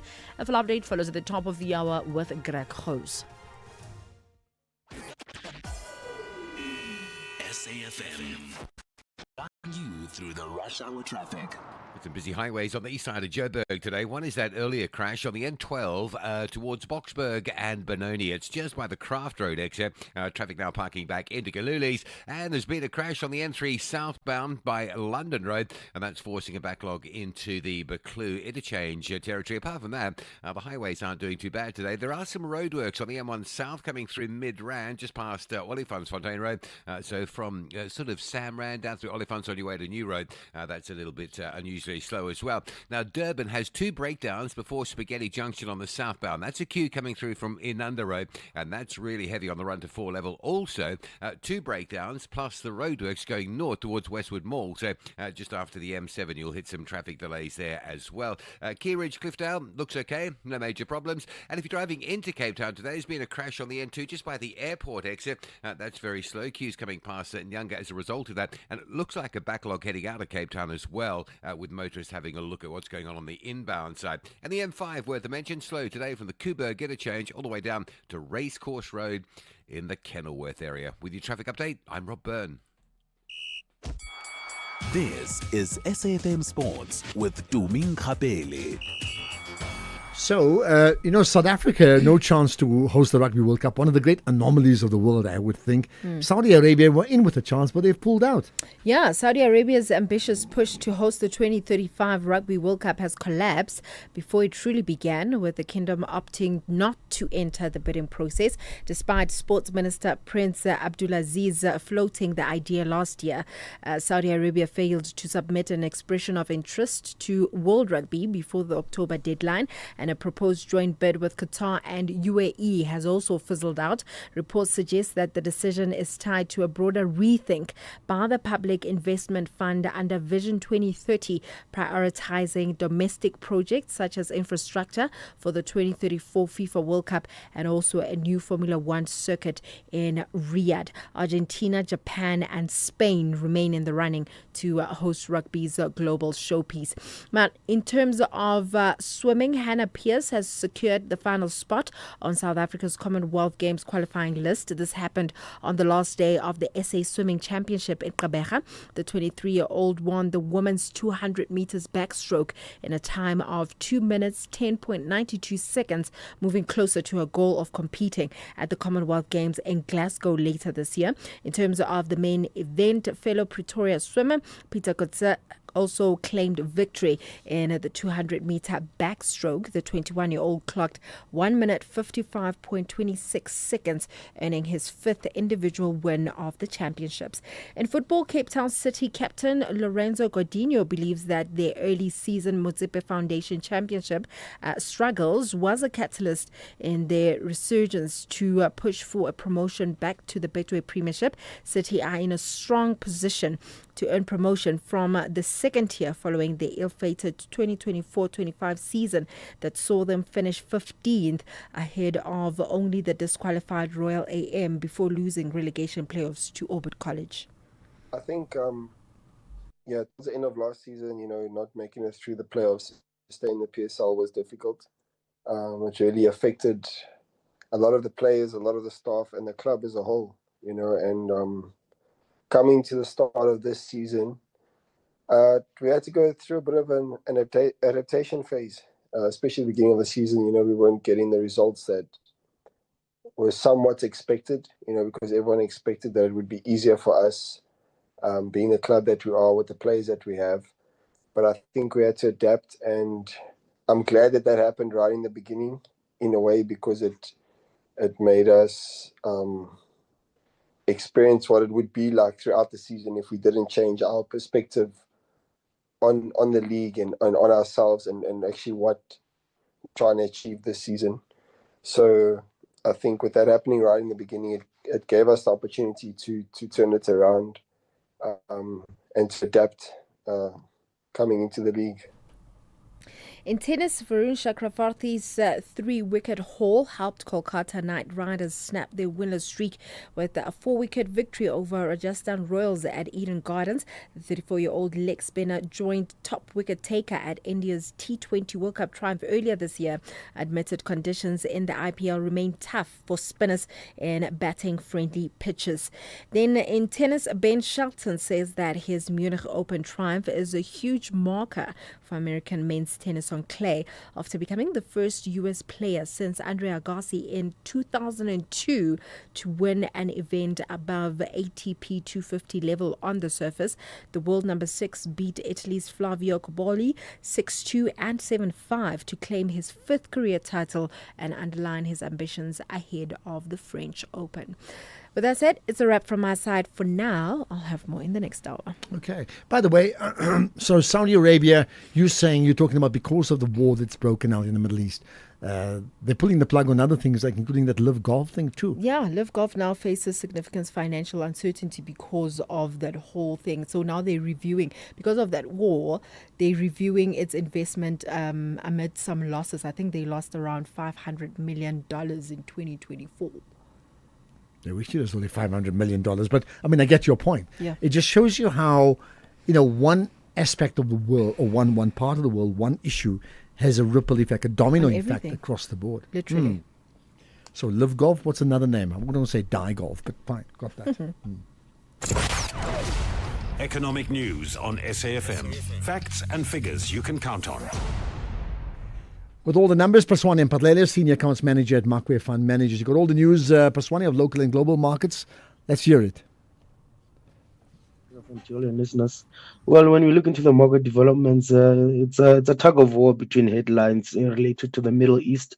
We saw over the weekend that Iran effectively closed the Strait of Hormuz after opening it 24 hours due to the US holding a blockage of their ships and actually seizing one. And this has seen developments, seeing the likes of oil prices reflecting uncertainty, rising about 4% as we speak now, sitting around $94 a barrel. But reflecting one big signal is that an ongoing lower high in the oil prices closer to breaking down the trade. Investors are also still optimistic on the fact that the talks would happen and they would find some middle ground. And it's reflected when you look at the likes of the dollar, because it is gained marginally and reflecting that it still holds a bearish trend around 98.1 when you look at the dollar index. One key move that is incrementally continuing on the background is the long-term yields. When you look at the long-term bonds are showing inflationary concerns, especially when going into the second half of the year. And with the immediate, we'd see consumers back home here still feeling the pressures on the fuel pumps that are expected to still show some increases. Meanwhile, on the local front, we also saw the Treasury signaling those regulation drafted regarding the Public Procurement Act, where we see that the government requires companies to spend at least 40% towards black-owned businesses and local businesses in order to create jobs, and you basically support the local industrial growth, which would be a positive on the long term. And with generally focusing on today's Middle East developments, equity volatility is basically have risen and created choppy trading, and however opened opportunity for investors to focus on local stocks in the different regions. We see US indexes are down 0.4, along with the S&P 500 down 0.2 in Europe. The DAX and CAC is down 1%, FTSE down 0.5%. Locally, we are down around 0.7%, with losses from resource sector just 1.6. Industrials, financials 0.7. Industrial showing eking out gains of up 0.2. When you look at the gold price, it is some of its losses down 0.4 at $4,815 an ounce bullish. Platinum is down 3.3%. However, still holds above the 2,000 level, around $2,060 an ounce. When we go into the currencies, yes, we're above 1630, but we're not far off. We should weakness around 1635 against the dollar, 1922 against the euro, and then 22 rand and 10 cents against the pound. Okay, perfect. Thanks for that, Paswane. We'll connect again with you and your team tomorrow. There's an hour of the markets, 6 to 7 this evening. Don't miss that. Ashraf Garda on the National Pulse. Okay, by the way, we're going to pick up further reaction, and I just want to put this out to you, because I know Bridget spoke about this issue of a road rage story in Emmarentia, Johannesburg, near the Checkers, which many of us frequent, including myself. So the gist of the story, there's this road rage allegations, and these two families argue, and one pulls out a gun and the other pulls out another gun and shoots the one person. So the husband dies and the wife, I understand, is injured, and you can listen to the podcast from Bridget's show as well later on. But the point I want to ask you is this: what for you is the best way to be able to de-escalate road rage? When road rage rages and in that moment people think whatever, is there a way, like is there a password, is there a code that you can give every one of us advice to say, come on, just think no road rage, and just kick in with that formula, and then suddenly everything's okay? I'd like to know, because here's a life lost, two families destroyed because of road rage, and never to be the same again. A horrific story yesterday. In the meantime, Atlante Matters confirmed that the suspended EMPD Deputy Chief Julius Mkonazi was found, listen to this, with more than 100 rounds of 9mm ammunition. Oh my goodness, listen to this.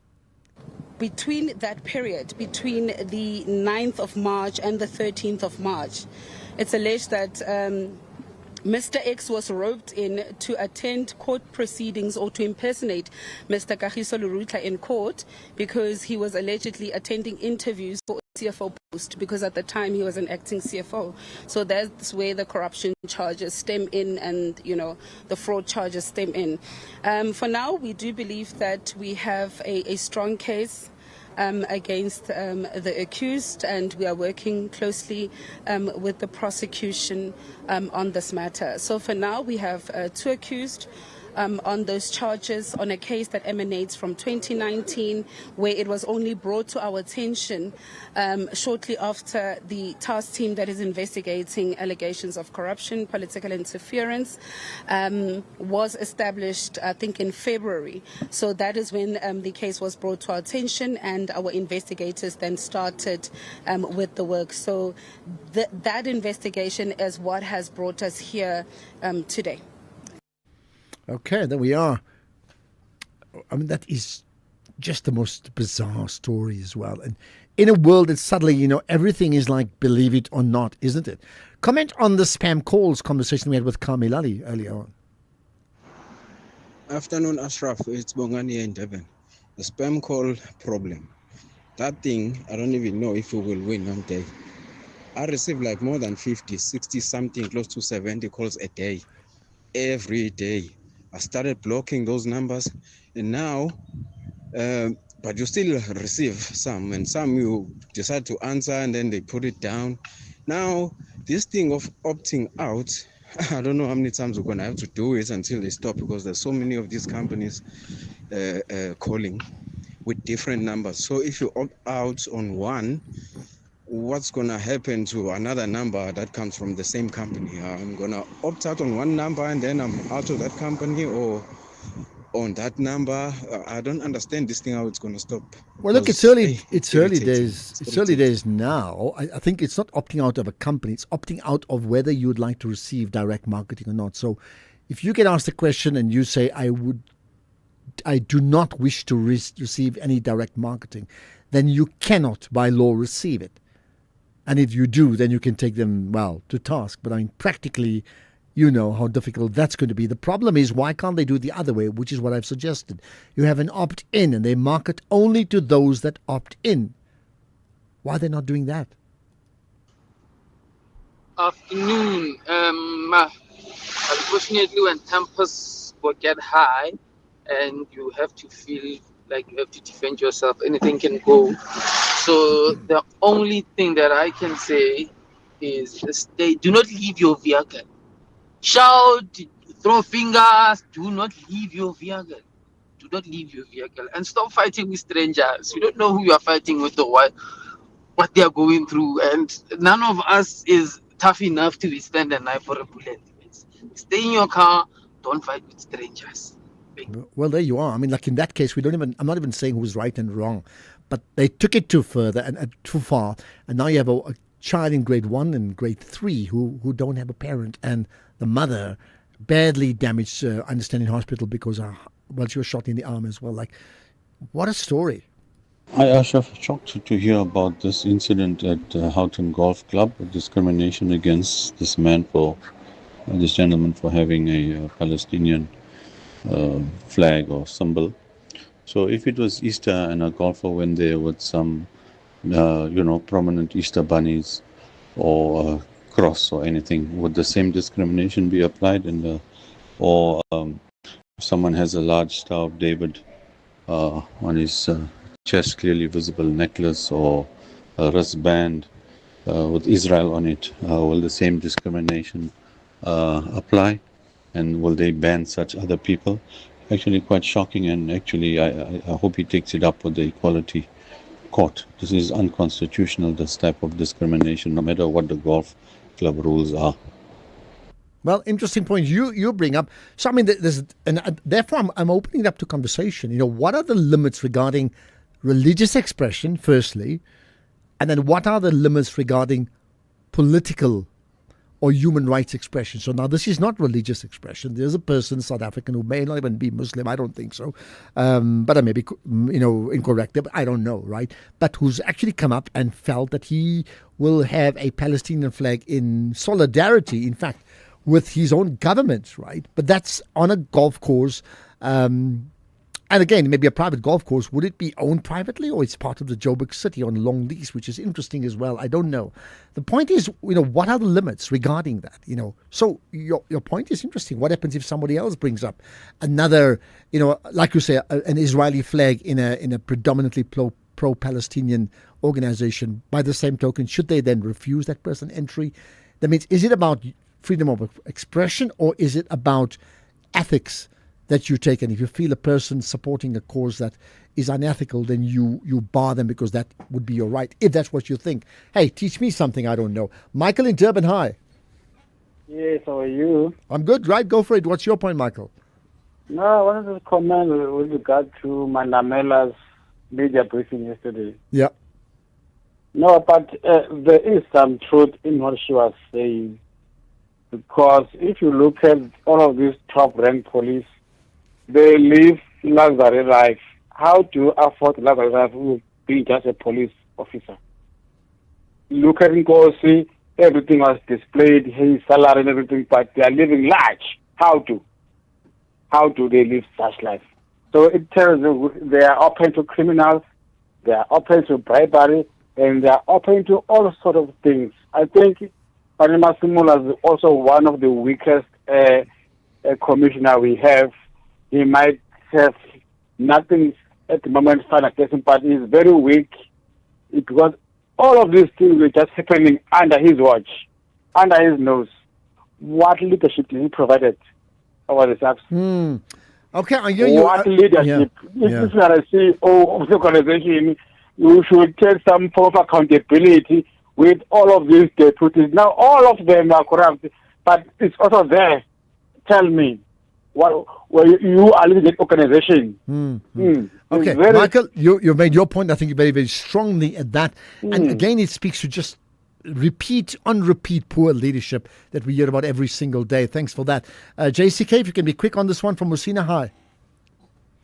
JCK, hi. Hello? Yeah, you're live. Go for it, JCK. Ashraf, man, what I wish, I for one, is for my Ghana Commission to be an institution that is going to be there for life, you understand? Because we have got issues here, like, if we check this year Senzo Meiwa case, it's dragging the feet, which tells you that something is not all right there. And that case needs Maganda. And again, we have got this one here, SASSA. You remember SASSA, those officials during COVID, they paid themselves those monies which were supposed to earn. And we don't know where did that story end, you understand? And this thing, SASSA, why are they paying people late like what happened All right. this month. All right, I hear you. Look, I need to leave. We on a break, but I mean, your point is interesting. Madlanga for life. I mean, that's what you're saying. There could be that sort of institution because it seems to be working. Thanks for that, JCK. Agree? Don't agree? You are listening to Joanne Joseph on SAFM. Mr. Beaumont, how easy was it to get hold of this report? We began a process in April last year where we put forward a PIA application. We had every single delay thrown at us. Their email systems were down. It really stopped one short of the dog ate my iPad report. And it was only when we then initiated legal action in January this year that the Minister of Police announced the declassification of this report, and the declassification meant it was available. But we continued applying and they kept refusing us. And it was only when we issued a public statement a week ago, criticizing the fact that the document was still not available despite the declassification, that suddenly IPID moved to give us the report. Michael Beaumont is the National Chair of Action SA. The Daily Discourse. More than talk, real understanding. Ashraf Garda on the National Pulse. Right, there's further comments from you. Jen saying, hi Ashraf, so we are supposed to trust government with a database that is all our personal information once we put ourselves on the opt-out list. From Jen in Cape Town. Okay. Lowit in Alberton, hi. Good afternoon, Ashraf. Good afternoon, right? Go for it. What's your point? Yes, my brother. You know, the SACP in itself is not an election contesting party. But for me, it's a repository for strategies and the tactics. You can frame it as policy formulations within the alliance itself. Comrade Paul Mapaila will go down in history as the most divisive SACP General Secretary of all time. If you can compare to him with your Moses Kotanes, your Joe Slovo, your Chris Danes, even your Blake Zimbabwe. Some of us, including myself, my brother, we are members of both parties, although I'm an unsubscribed member of the SACP, but I refer myself as a member of that party. So, but what is happening now? Because every time that Solomon Paela is afforded an opportunity on the platform, he's so vitriolic towards the ANC, as if we are not partners. But I'm glad that our SG today, they are applying this thing that the dual membership can be retained, but we have to be specific. Which party are you going to campaign for the upcoming local elections, my brother? Yes. Well, it is the $1 million question. Let's see how they play out. I mean, can you just imagine an ANC, an SACP leader, even a cabinet minister not campaigning for the ANC? Can you just see how bizarre that would be? Thanks for that, Lower. We're all confused. Thank you for that. Okay, more. There's Michael. Michael in Tebeka. Hi. Ashraf, a quick one. If you adopt this principle that everyone you meet is fighting a battle that you know nothing about, if you adopt that principle, you're not going to be confrontational in life. If you adopt that, I'm talking about this tragic road rage. If you adopt this principle that everyone you meet is fighting a battle you know nothing about, if you adopt that, you're not going to be confrontational in life. Somebody can cross you on the road, you just say, he's fighting a battle, let me leave him alone. Yeah, and if they sort of attack you directly, let's assume you made a mistake on the road and that person attacks you and swears you and then maybe pulls out a pistol, what do you do then? You can disarm the person by, even though you are wrong, you say, I'm sorry. Yeah. Okay. That's the big diffuser. I'm sorry, man. Even when you're not sorry. Even when you're not wrong. I'm sorry. Yes. Okay. Michael, made notes here. Saved. Good advice. Michael in Quebec. Okay, let's get to more thoughts. And there's lots of comment about spam. Hello, Ashraf, and good afternoon to SAFM listeners. In Ashraf, the problem with these spam numbers is that it's difficult. I don't know how they manage to generate those numbers. My phone automatically will tell you this is spam, block or unblock, then you will block. But they keep generating new numbers You know, I've blocked over 100 numbers on my phone. They still keep calling. So I don't know how else to deal with these spam numbers. Thank you, Alex in Rustenburg. Listen, my sense is, these numbers are sold. So, and I'm not saying it's a bank, but when it's a bank or an insurance company and all these forms you fill in, they then sell off. Okay, maybe some of them sell off this database, which is worth a fortune. People pay for the databases because they've got it. So, for example, if I've got 1,000 numbers on my phone, and of course, being in the space, I mean, many of them are key decision makers and leaders in the country. What is those 1,000 numbers worth to somebody else? And people pay for that. That's how they get your number. Anonymous in Zanin, hi. Hi, Ashraf, how are you? Yeah, good indeed. Go for it. What's your point? I'm good, Ashraf. I don't know what is your stance on a person like, this one, Lord. Lord is a policeman, so Lord to be involved in politics, he must try to reduce it, man. So you must stop misleading people about the politics while it's the police. Now we have got the problem as a country with the peoples like him. You understand? I don't know what you know about if a police continue to interact in the political activities, but for me, I don't think it's okay. Okay, I got that. Anonymous in Zanin. And there's more on road rage. Ashraf, good afternoon. Ashraf, people need to learn and understand that there is no boss here. We are all driving on South African roads, and mistake will always happen. Just in a road rage incident, just apologize if need be and go. Simple as that.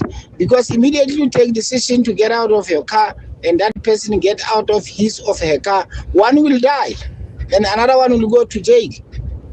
People need to be patient and have a sense of humor, that there is no even a single person that will be scared for another person. It can't be like that. But if they keep on doing what they are doing, they will keep on killing each other. It won't stop. Well, look, I think your point is valid, which is whatever causes road rage. I mean, referring to the incident that happened in Johannesburg in the suburb of Amarensha, just outside the Checkers yesterday, where, there was this road rage, whatever the causes. Some say it was a bumper bashing, as simple as that escalated into something bigger, and the one guy had a husband, wife, and 2 children. The other guy had just one man, supposedly, and they got out of the car, and there was like fist fights, and the next thing, the woman allegedly went back to a car to fetch a gun, and the other person had seen the woman with the gun. He was a professional shottist. He's trained in that field, and he shot her arm with the gun to be able to disarm her, so she was bleeding and immobile, and then the husband sort of attacked the one person. The bottom line, that husband died, and you have this child in grade 3 and another child in grade 1 now crying over their father as he lay bleeding to death. That's the issue. The question is, if you're jumping out of a car, whatever the differences are, you're right. Why would you jump out of a car? Then you're escalating the action plan as opposed to just driving away. What a horrible story. It's 5 o'clock. Here's the news with Greg Hose.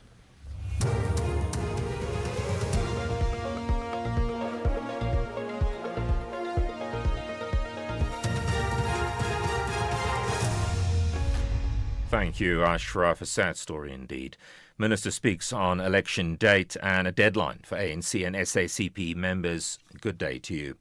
The Minister of Cooperative Governance and Traditional Affairs, Velenkosini Klabisa, says he's confident the date for the local government elections will be announced before the voter registration in June. South Africans are expected to go to the polls in November, but the government is yet to announce the official date. The minister says he's consulted with all relevant stakeholders, including the president, on the exact date for the elections, and his department's planning for the announcement is at an advanced stage. We have done the consultation with all key stakeholders, and now I'm at a final stage with the president to ensure that very soon we communicate the date to the people of South Africa. Definitely before that open weekend registration, we would have communicated the date so that we put the nation at ease. All ANC and SACP members will be given 10 days to respond if they'll be campaigning for the ANC or for their party. The ANC's Secretary-General, Fikile Mbalula, says he'll be issuing letters to all communists on Thursday. This flows from the ANC's special NEC meeting 2 weeks ago, which was called to discuss the SACP's decision to contest the elections independently. Mbalula says they'll have to choose between the ANC and the SACP, and there'll be consequences for those who fail to respond within the deadline. The letter by the Secretary General to all ANC members, including those who are in the SACP, to respond in 10 days if ever they will campaign for the ANC or the SACP. Now, if you don't respond to that letter but you continue to campaign for the SACP, there will be consequences, because the ANC constitution is very clear that dual membership is acceptable. But if now the Communist Party is a party on its own, is campaigning, and therefore you are a SACP member and you campaign for the SACP, you will have to choose the SACP. The suspended City of Tshwane Chief Financial Officer Gareth Mnisi's defended his response to a forwarded message from Sergeant Fanny Nkosi, in which he said, "I'm on top of this," after Nkosi sent him a list of 7 companies. One of the companies is a link to Becky Nkosi, Sergeant Nkosi's brother. Mnisi's been accused of tender manipulation in relation to a multi-million rand contract in the city. He told evidence leader, Advocate Matthew Chaskelson, that he responded to Nkosi's message only to play along, maintaining that he couldn't verify company compliance. And then you answer, thanks him for which I'm on top of this. Yes. Yeah, why? So at this stage, I realize that either I'm being taken for a fool here, because I've explained this on a number of occasions. So I'm also going to play along and take them for a fool. In terms of, it's fine. I'm on top of this because I needed this to stop. It was persisting over and over and over again. So I played along, I entertained, I used what we generally refer to as huffing and puffing. The suspended Deputy Ekululeni Metro Police Chief Julius Mkhwanazi and his co-accused, the Ekululeni Chief Financial Officer Kagiso Lerutla, will spend 3 more nights behind bars before the Boksburg Magistrates Court east of Johannesburg decides whether to release them on bail or not. The court postponed the matter to this week Thursday. They face charges including fraud and corruption, among others. Mkhwanazi recently appeared at the Matlanga Commission for his alleged illegal dealings, including fitting Vusemuzi Cat Matlala's vehicles with blue lights. The Water and Sanitation Minister Phemi Majodina, together with her Lesotho counterpart, have launched the second Lesotho Highlands water project tunnel boring machine. She says approximately 2,400 people are employed in the project. What is that South Africa is doing in terms of contributing to this project? This is a 54.9 billion project, which is a very huge project between these two countries. We're here today to appreciate and officiate on the good work that has been done, the work that has started some time ago. Top story, the Minister of Cooperative Governance and Traditional Affairs says he's confident the date for the local government elections will be announced before voter registration in June. That's SAFM News. I'm Greg Huss.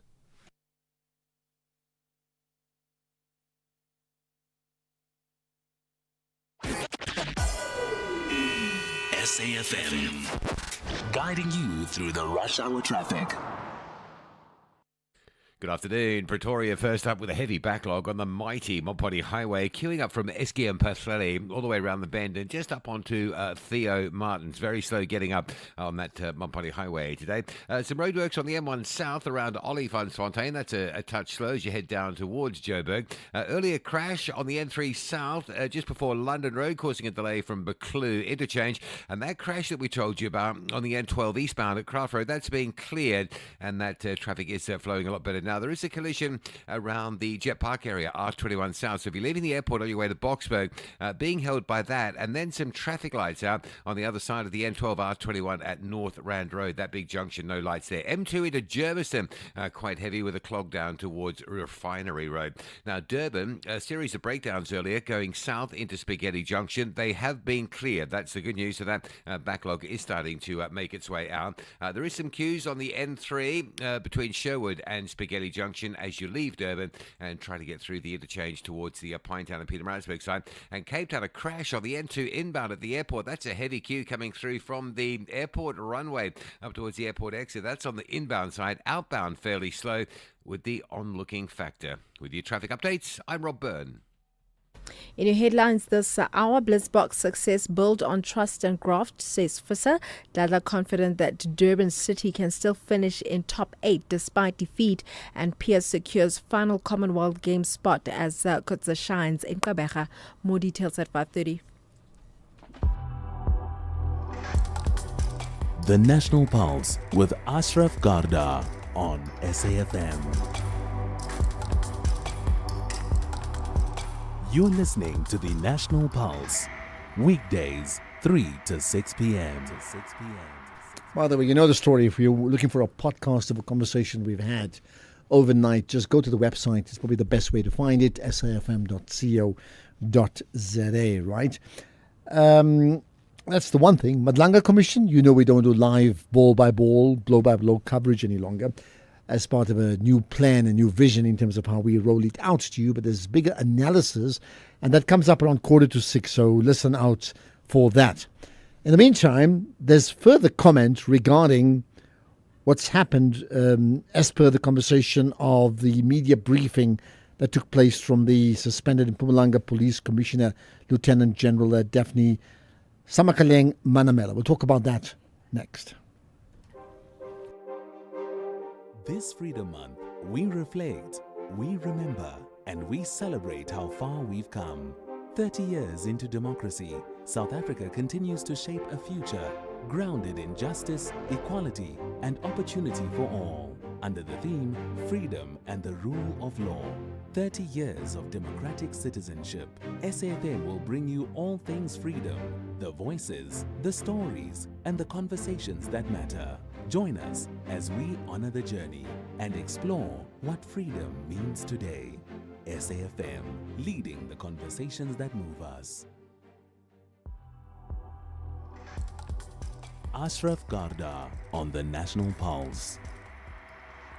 Well, remember that media briefing of July 6th of last year, which started got the ball rolling, and that was Lieutenant General Nhlanhla Mkhwanazi. Well, yesterday we had a situation where the suspended Mpumalanga Police Commissioner, Lieutenant General Daphne Manamela, had her own explosive media briefing. She made allegations regarding corruption and maladministration in that province. And of all the people implicated, how about this one? Former Police Minister General Bheki Cele.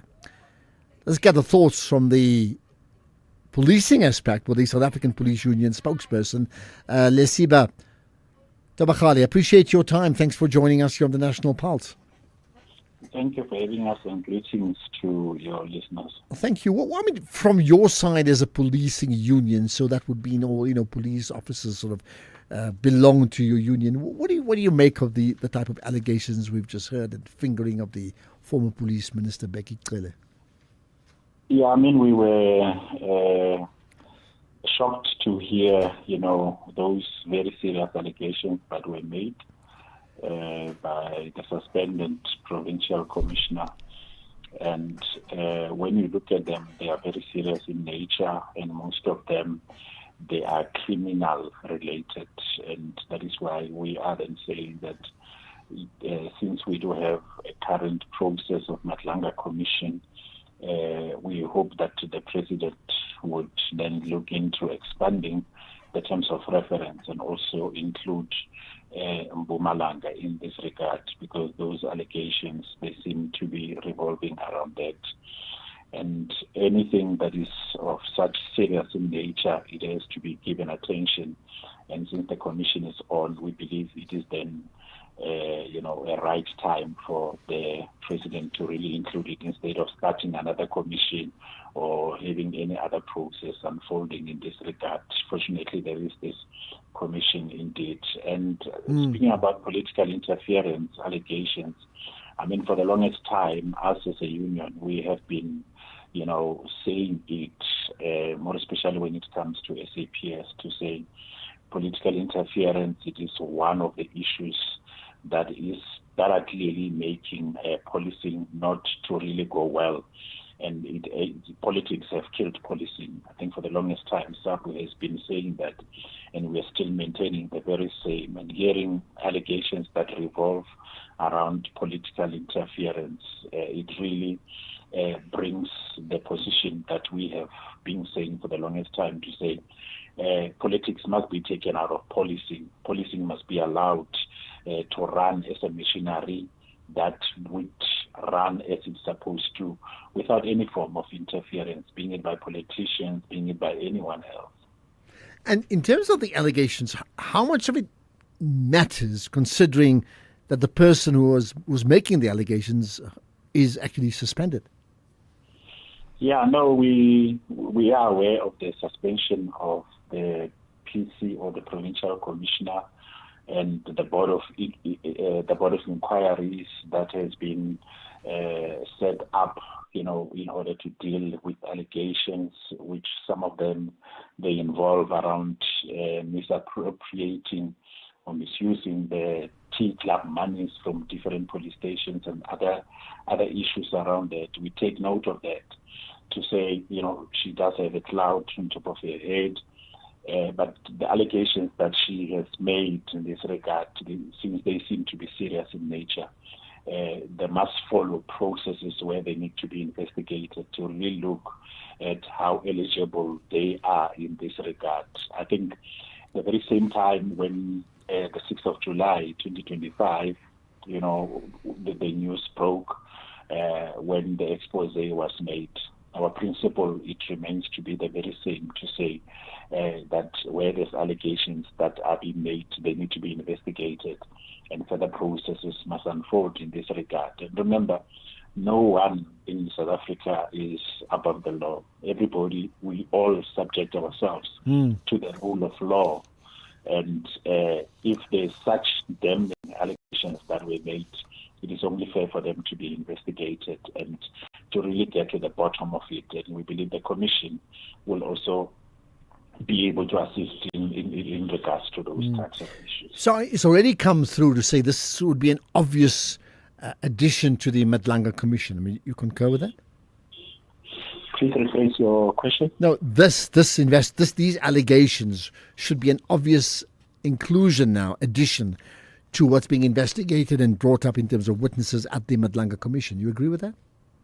Yeah, no, we clearly do agree. That is why we are saying that the terms of reference, because they did not include Mpumalanga. Remember how there were specifics that were included within the terms of reference. And since the Commission is there, it is our position to say they must be included there. That is why we are just hoping that the President would then extend the terms of reference to include those allegations for them to be investigated, because they are serious in the state of drawing aspersions or drawing to conclusions without them being investigated. It's important for them to be clearly investigated. Now, I mean, of course, let these allegations be tested, so it's difficult to comment on some of the specifics until now. Accepting this, right, just from a policing union perspective, how do you see what clearly appears to be a mess within South African policing? How do you see this being cleaned up? I mean, from our perspective, like we did say before, that the police needs cleansing. Indeed, I mean, from the time of Richard Mkhulu in crime intelligence, the things that were reported, the allegations that came from that side, and also the issues of cabals within SAPS, and what formed the cabals, clearly they are formed by that. Each time there's a new national commissioner, he or she comes with their own people. Then when that person leaves, those people, they are, the next national commissioner comes in, then those ones, they are left disgruntled because he'll also come and want to surround themselves with their own people. So that has caused the cabals that we are seeing in SAPS, and we've been raising those issues. I mean, through the portfolio committee in Parliament, we have raised it on several platforms to say you know what, these cabals that are formed ultimately, you know, they end up not serving the very best interest of the service and ultimately affecting the best interest and even safety of the country in this regard. So cleansing, and we clearly, you know, do believe that the commission itself, as it is doing its work, ultimately when it comes to an end, we will be knowing what's supposed to be here, what is it that is not supposed to be here, what needs to be changed in terms of policies, what we really need to do so that we don't see the repeat of these challenges that we have seen previously. But we must also say that we have a lot of police officers who are doing what is expected of them, and we must acknowledge them. In the midst of the cloud that is there on top of the head, we must acknowledge the good work that our police officers are doing to keep us safe wherever that we are. Because in the midst of those who are found to be wanting, it is not majority of those who are found to be wanting, and we need to acknowledge the majority of those who are doing what is expected of them. I mean, what's come through just in terms of reaction? The Minister of Police saying that he notes with concern the outcomes of yesterday's press conference. But this at the same time that there's been this accusation of in which Fani Masemola accused of accepting a food meal. I mean, it's one thing after the other, right? I mean, it speaks to something completely broken within the entire infrastructure of policing in our country, and then that understandably makes all of us as citizens even more concerned, which means if you as policing are manipulating for positions within each other for your own personal needs, how are you able to ever protect our country? No, we don't believe that all is lost. We don't believe that everything is broken. I mean, policing has been there, policing is there even in these challenges, and policing will still remain. All that needs to be done is to say those who are alleged, let the investigations and further processes unfold. If the law has to take its course, let the law take its course. And those who are doing what is expected, and then we continue to make sure that integrity, it remains to be one of those values which are quite important to be upheld moving forward. If some policies, like we said previously, need to be changed to make provisions in order to ensure that we don't see the very same, people don't happen to see loopholes in certain type of policies or in terms of operations, how people are doing things. We need to all be focused on how do we better the systems in policing, how do we then make sure that policing becomes even more compatible as we are moving as we are in the fourth industrial revolution, if we are not yet in the fifth industrial revolution. So it just takes, a lot of commitment in order to ensure that the dignity of policing, it continues to be upheld, even during the trying times that the policing family are faced with as we speak.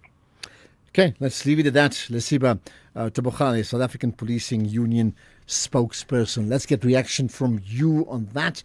Don't forget, we've got the Madlanga Commission report or wrap-up coming up around 5:45, as we do every day around this time. There's still an issue that we touched on where we meant to talk about it last week, in fact, in terms of the Women's Legal Centre welcoming the Judicial Service Commission's decision finding the Eastern Cape Judge President Selby Mbenegre guilty of gross misconduct. We're going to pick up on that right after this. Investing shouldn't feel risky. It should give you security and good returns. Earn up to 7.25% interest per annum with an Absa Cash Invest Tracker for an investment of 100,000 rands or more. Your capital is guaranteed with immediate access to your funds. That's minimum risk, maximum benefit. Absa Private Banking customers can invest from just R1. Open via the Absa Banking app, a branch, a private banker, or 0860 111 515. Your story matters. Absa is an authorized financial services provider. T's and C's apply. Right, so just to recap, and by the way, feel free to comment, and many are, further comments on road rage, because I've asked you, what is the de-escalator? How do you de-escalate road rage, okay? So that it prevents escalating to the point where people lose their lives, as we've heard about what happened yesterday in Emmarentia in Johannesburg. In the meantime, Top Billing is back and it's more spectacular than ever. So join us as we reopen the doors to South Africa's most iconic lifestyle show, from breathtaking homes and world-class travel to the people shaping cultures and success. This is where it all comes together. Mark your calendar. The all-new season of Top Billing premieres on S3 Thursday, the 30th of April at 7 p.m. next week, that is, right? Set your alarms now, I would think. You can also stream it live on SABC Plus, available in all app stores. Top Billing is back on S3. Open up. X at SAFM Radio and at Ashraf Garda. Right, this is an issue that just got touched on to a degree on Friday. Let's talk about it now. The Women's Legal Centre has welcomed the Judicial Service Commission's decision to find the Eastern Cape Judge President Selby Mbenenge guilty of gross misconduct. Now, the Women's Legal Centre represents complainant, and that's Andiswa Mengo. Let's find out more about it and the message that this sends out with Chrissy Blouse, the social justice, gender activist and human rights lawyer. Chrissy, appreciate your time on the National Pulse. Thank you so much for having us today. Thank you. First of all, let's talk about the implications of that decision, an upgrade from not just misconduct to gross misconduct.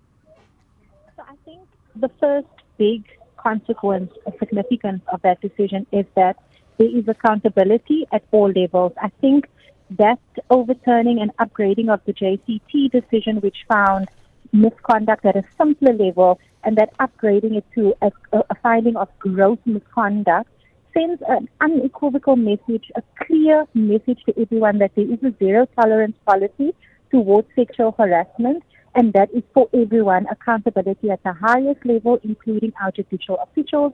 And that is what makes this decision so impactful, because it's not just about the Women's Legal Centre, our client Andiswa Mengo.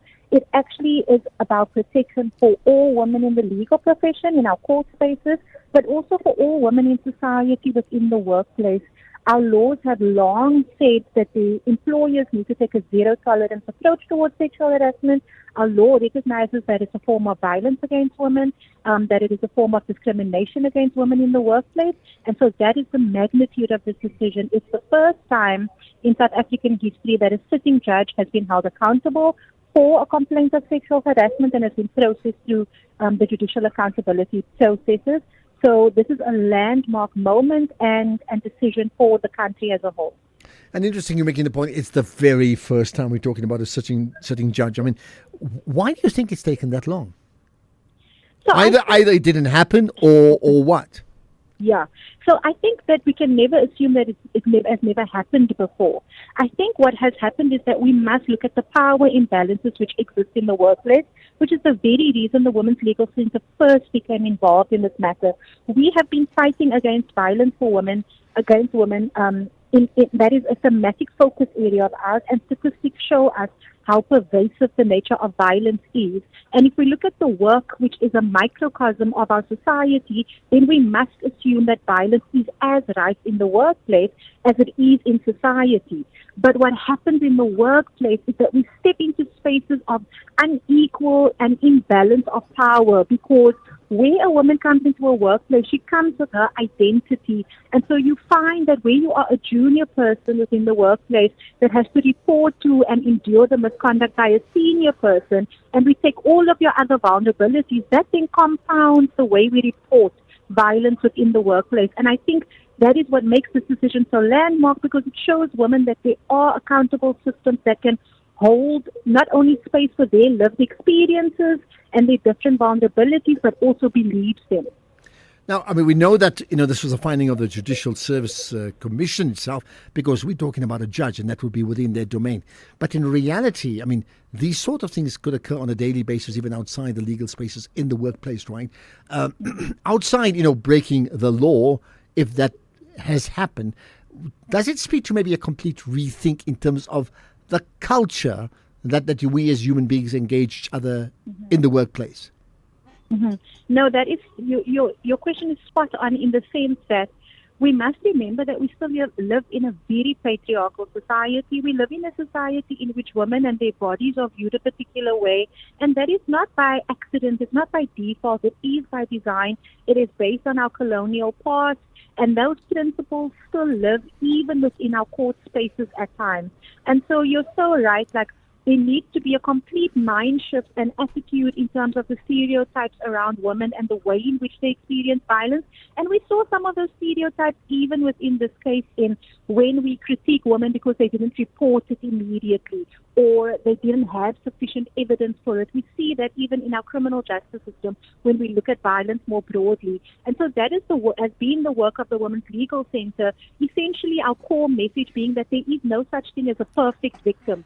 No one woman experiences violence in the same way, and so we need that sensitization and awareness of the lived experiences of women in society, but more particularly in the workplace. And I mean, you said that there were examples even in this particular case. I mean, can you tell us a little bit more, just so we understand it? So even within this case itself, there were a lot of different arguments around power imbalances, and that, for example, a judge can interact with another staff member in that way. But what the JSC did was when they looked at it, they looked at even the admitted facts before this case and how that there was a significant power imbalance between the two. And so we understand that power presents itself differently in different workspaces. But in this case, the JSC found that on the judge president's admitted facts, there was definitely gross misconduct. And then they looked at various other factors. So, for example, that his continued sexual pursuit of Ms. Mengo happened both in the workplace but also beyond the workplace. And so they considered all of those different dynamics, even within this case, to reach their findings. Just lastly, I mean, in terms of this case, you represented, in this case, the complainant, Andizwa Mengo, right? How did she respond to this? Our client, I think, is still processing this outcome, but welcomes this outcome. I think what people don't realize is that while many of South Africa was watching online last year the tribunal process, with us and our client, this has been a 3 to 4 year process. And so what Ms. Mengo has gone through is no different to what we see all women go through when they report instances of violence. There is a huge financial toll on women. There's a psychological toll on women. There's an emotional toll on women. And there was no different for our clients. Women are often ostracized in the workplace. They are not believed. And so this has been a 3-year process that we have walked this journey with Ms. Mengo. While she feels relieved that her lived experience has been heard and that there has been accountability for her perpetrator within her workplace, we also know that it doesn't end here. And we continue to interact with the process as we will be making submissions on the suspension of the judge president pending the further decisions that need to be made in Parliament regarding his impeachment. And that, of course, is what happens next. So thanks for your time, Chrissy Blaus, social justice, gender activist and human rights lawyer. Thank you so much for that, right? In fact, there's a couple of minutes I can just get some of your comments as well. So let's see if we can get some of your text messages or WhatsApp comments on some of the issues and there are many things that we've talked about today. But if I asked you what for you has moved the national pulse today, so we can have that conversation, what would that be? Good afternoon, Ashraf. I'm a first-time caller from KwaZulu-Natal. You said just before Greg gave the news, don't get out your vehicle, drive away. By driving away, it's only going to escalate the scenario of road rage because the other party may assume that you don't want to exchange particulars, address, insurance, details, etc., etc. It's only going to aggravate it. Stop your vehicle, get out, and be in a friendly manner towards the other party, whoever's at fault, and then talk and exchange details. Let the insurance company sort it out. Or both parties, if they're not insured, can come to a solution as to the repairs to the vehicles involved. That's the only way to do it. Road rage is not the resort to go to in South Africa. Thanks for awesome show as always. And thanks for listening in and thanks for calling for the very first time. Make it a habit because I think you said interesting and very important things. But the part that I may differ with you on this one, that sounds like your scenario is that people are civil about things. I'm assuming in this case and in other cases of road rage, at some stage, somebody doesn't want to talk. They want to smash the other person up. In that case, when you are the chance of being physically harmed, then still get out of your car. So there's been expletives, there's been 4-letter words, there's been clear intent, I will do this and I'll do that to you, and you know the type of words we use in our country. Then do you still get out of the car when you know the aggro level is high? I think not, but maybe you have a better idea than me. Greg House, here's the news headlines. Quick look at those headlines. The ANC says its local government action plan is beginning to bear fruit. The Minister of Cooperative Governance and Traditional Affairs says he's confident the date for the elections will be announced before the voter registration drive in June. And Iran's president says every rational and diplomatic path should be used to try and reduce tensions with the US. A full update, as always, at the top of the hour. SAFM, guiding you through the rush hour traffic. If you're driving south from Owatabo, wanting to get to Boksburg this afternoon, some traffic lights out on the R21 at North Rand Road. That is the junction just south of the N12. And that's quite slow with traffic parking back into the Jet Park area. Bike 1 from Houghton through to Boysons is quite heavy. The N3 from Edenvale, Linksfield Road, down through to Heldenace is bad. And there's a backlog of traffic on the M2 going into Germiston. Big queues down to Refinery Road. I think that is possibly traffic light outages. N1 South, a breakdown at Buccleuch. So coming into Joburg from the Allendale Road is slow and sluggish. Let's get you up to date with what's going on around KZN. A couple of breakdowns earlier going into Spaghetti Junction have been cleared, so that's good. It's a little bit busy on that road today, but those vehicles have been cleared away. The N2 between Gateway and Kwamashu looking slow on the Durban-bound track, and there's just a bit of a build-up around Cliffdale if you're on your way out to Pietermaritzburg. Just be aware of that. Cape Town, a major delay alert if you're driving inbound. A crash at the airport, delays from the R300. That's into town. Outbound is pretty heavy with onlookers and some queuing pressure all over Marine Drive, Milnerton, right through to Sunset Beach. With your traffic update, I'm Rob Byrne. This is SAFM Sports with Tumi Nkgabele. Right, to be top of your agenda. Well, Netball South Africa has taken a step towards professionalizing the sport. 17 national players have been contracted along with 7 training partners as part of efforts to build a stronger high-performance system. Players will be paid based on experience, number of caps, and their role in the team. Meanwhile, Gauteng Golden Fireballs wing attack Alexandra Memories says that the team looks forward to setting the tone for the rest of the season when they face KwaZulu-Natal Kingdom Stars in the 2026 Telkom Netball League opener. So first team we are up against this season is the Kingdom Stars. I think it's definitely an important match for us to set the tone for the rest of the season. And yeah, we don't really know what they're about because it's their first time, or the first time we're playing against them now in the A division. But yeah, excited to see what they have in store for us. In rugby, Blitzboks captain Impie Visser has credited their hard work in pre-season after winning 4 of their 6 regular season tournaments, including a maiden Hong Kong Sevens win. The Springbok Sevens team beat Argentina 35-7 in the final to claim their maiden title on Chinese soil yesterday, and Visser says they have built a system that can be trusted. Definitely, looking back at 2016, 17, 18, we've had some special years back then. We're going back-to-back World Series champions, and I think we've achieved something quite special this year as well.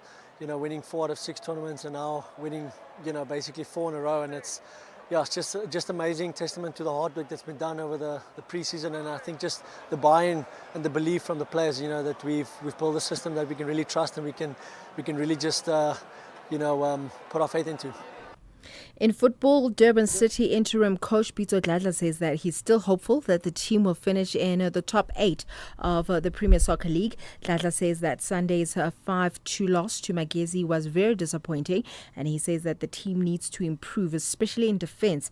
Durban City is currently in 6th position on the league table with 35 points after 25 matches. Meanwhile, Kaizer Chiefs co-coach Cedric Kaze says that even though they are on 46 points after 24 matches, he still wants more from the last 6 matches of the season. Kaze was speaking to the media after the goalless draw against the stubborn Polokwane City at one of the country's hardest playing surfaces, the old Bidamugaba Stadium. The improvement is obvious, but we want to do better than that. We want to go higher than that, and until the end of the season, we're gonna do everything to play for those 18 points that are left to play for. Meanwhile, Manchester City striker Erling Haaland says that Wednesday's Premier League clash with Burnley is like a final after his decisive goal in Sunday's 2-1 win over leaders Arsenal reignited the title race. The victory cut Arsenal's lead to 3 points, with City holding a game in hand. A win in midweek would see Pep Guardiola's side move top of the table on goal difference or goals scored, piling further pressure on Mikel Arteta's men, who next face Newcastle United on Saturday. Then in swimming, Hannah Pearce has secured the final spot on South Africa's Commonwealth Games qualifying list. This happened on the last day of the SA Swimming Championships at Gqeberha. Now, the 23-year-old won the women's 200 meters backstroke in a time of 2 minutes, 10.92 seconds, moving closer to a goal of competing at the Commonwealth Games in Glasgow later this year. In the men's event, fellow Pretoria swimmer Peter Kutzer also claimed the victory in the 200 meters backstroke, and the 21-year-old claimed 1 minute 55.26 seconds, earning his fifth individual win of the championships. So, Ashraf, the big question is, because everyone is saying that, Mikel Arteta is under pressure, does the club let go of him? I wouldn't even discuss it now. You wouldn't even discuss it. Yeah, So you'd be like, no, it's time to go. Why would they? Why would they even talk about it now? And I just think it's like a nonsense speculation. Mm-hmm. They are potentially, they've got the same points as Man City. If Man City beats Burnley, and they've got 5 games to go. They're in the running to win a league title, and they're in a Champions League semi-final. Why are even people talking about what happens next? So those wait until the end No, of the season. it's that type of what I call premature nonsense talk. Yes, of course. Evaluates at the end of the season. Yeah. Well, that's it from my side. SAFM supports a litter-free South Africa. Play your part in keeping our surroundings and environment clean. SAFM, leading the conversation.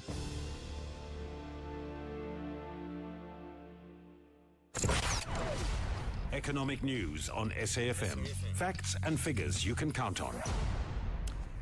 Right, I would say normally it's the Jimmy show, but in fact today it's the Dudu Ramela show. Dudu, you're in for the whole week, I understand, right? Yes, I am. Hello, Ashraf. Hi, good. What's top of your agenda? Alrighty, so we'll get into that in a moment, but we're going to take a look firstly at how markets have fared with Henku Kriel. Read across the board, not just in South Africa, but also international markets. Henku Kriel, a very good evening to you. How did we fare today? Hello, Dudu and Ashraf, and good evening to all of our listeners. Dudu, yes, during the course of the day, the US attacked and then confiscated an Iranian ship, and markets reacted very sharply to that and negatively. The Dow Jones in the US at the moment 0.3% down, the S&P 500 0.5%, and the Nasdaq trading 1% weaker. Then in Europe, the FTSE 100 lost 0.5%, and the DAX and the CAC 40, that's in Germany and in France, they each lost 1.1% today. And then here by us, the JSE's index of all shares finished the day 1.1% weaker, and it closed at a level of 120,005 points. The industrial index 0.1% weaker, financial index 1.2%, and the resources index 1.9% down today. And the companies on the JSE who contributed to this was Harmony, which lost 4.1%, and Sibanye-Stillwater closing 3.6% down. Volterra and DRD Gold each lost 3% today. Mr. Price, Implats and South32 finished the day 2.8% down. And FirstRand, the Foschini Group and Anglo Gold each lost 2.5%. There were some winners, and it was Sasol. And that's because of the price of Brent crude, which shot up by quite a bit today. Sasol gained 6.5% today. And after that, we find Tungela and Bats, they each gained 3.6%. Mass, Omnia and Glencore finished today 1.2% stronger. And then we have a look at the exchange rate at the moment, 16 Rand 37 to the US dollar, 19 Rand 29 to the euro, 11 Rand 74 to the Australian dollar, and 22 Rand and 14 cents to the British pound. And on the commodities market, the price of gold, $4,800 an ounce. Platinum is trading at $2,080 and palladium at $1,560 an ounce. Brent crude is already, just for the day, 4.5% up and now sitting at $96 a barrel. And we'll finish it off with the price of a Bitcoin, $74,800, which is also 1,240,000 rand. And Dudu, that's how the markets performed today. Thank you so much, Henku Kriel. So keeping a close eye on geopolitical developments, it would seem the markets are doing. And here's what you can look forward to as well, Ashraf, come 6 o'clock. The steel industry needs to resolve a demand problem and not necessarily an export problem. This is in light of ArcelorMittal South Africa wanting to scrap that 20% tax. So we're going to be speaking to Ayabonga Cawe, who's a chief economist with ITAC, and he's going to be telling us the position of the regulator in terms of what needs to be done and actually giving us a breakdown of the steel industry in South Africa. We're going to be looking at a new invention or a breakthrough, rather, maybe not invention, but we're going to be taking a look at a breakthrough in the treatment of cancer. Sibanye Stillwater and Nexa have joined forces to combat cancer. Professor Jan Rien Zivart is the General Research Manager, and he's going to be speaking to us rather about what it is that they have come up with. And we're going to be speaking to Busi Mavuso, the Chief Executive Officer of Business Leadership South Africa. She believes that the developments in the Middle East are providing an opportunity for South Africa to step up in terms of the mice industry and bring people into the country when it comes to tourism. And we're also going to be talking all things electric vehicles, a review with Nafisa Akabo in our Digital Drive feature. And that's what you can look forward to come 6 o'clock. Ashraf Garda, it's back to you. Perfect. Thanks for that, Dudu. Enjoy your show 6 to 7 this evening, as you'll do all throughout the week. You are listening to the National Pulse with Ashraf Garda. Okay, I'll take your calls as well, and if there's a chance, I'll read the statement from the General Manager of the Houghton Golf Course just before we wrap up the show. In the meantime, it's the Madlanga Commission wrap for the day. As you know, no wall-to-wall, blow-by-blow coverage, but what we do have is analysis of the day, some of the key bullet points, really. In this case, the suspended Tshwane Chief Financial Officer, Gareth Mnisi, continued his testimony before the Commission. Mnisi appeared to struggle with some of the questions when asked to support some of the things he said in his testimony. Earlier in the day, Mnisi was asked about his engagements with suspended Police Organised Crime Unit member Fani Nkosi. Now, this engagement included a request from Fani Nkosi to Mnisi to certify the compliance of 7 companies that he had sent him. Listen to this. Same bundle. It's the second instance now where Sergeant Nkosi is referring to the very same entities after I had told him that there's nothing I can do to help you with compliance at this stage.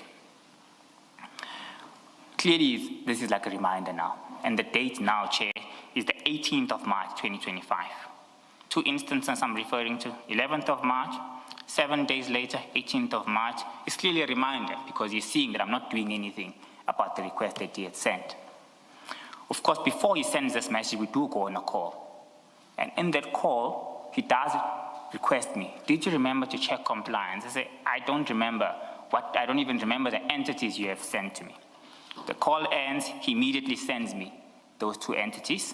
I respond, I say, thanks, my bro, because he had now sent me those 2 entities. I can further confirm once more, Chair, that he is of the mistaken belief still at this point, from my point of view, that I can check compliance. I don't do anything about this because I can't check compliance in this matter. These tenders have closed, as referred to in our previous discussion, and they're currently under lock and key.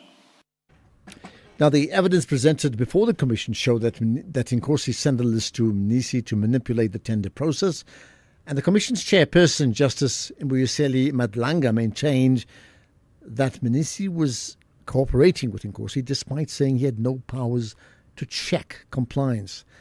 Now, to continue, the suspended City of Tshwane CFO Gareth Mnisi then stated that he cannot understand why Umashi Dlamini would believe he received a list of tender bidders from the EFF leader Julius Malema, insisting that, no such list was ever given to him.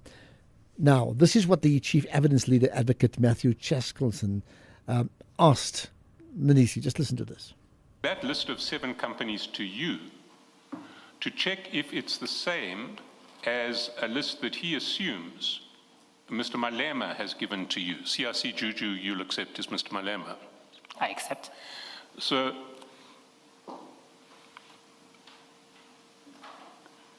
Deputy Chief Dlamini assumes that Mr. Malema has given you a list of companies in relation to this tender. You accept that? I'm not asking you at this stage if Mr. Malema did. I'm asking you if that is what this message shows the assumption to have been on the part of Deputy Chief Dlamini. Yes, I accept that, SC. Now, did Mr. Malema ever give you a list of companies in relation to this tender? No. Can you offer any explanation as to why Deputy Chief Dlamini would have thought that Mr. Malema or somebody else from the EFF would have given you a list of companies for this tender? I don't know.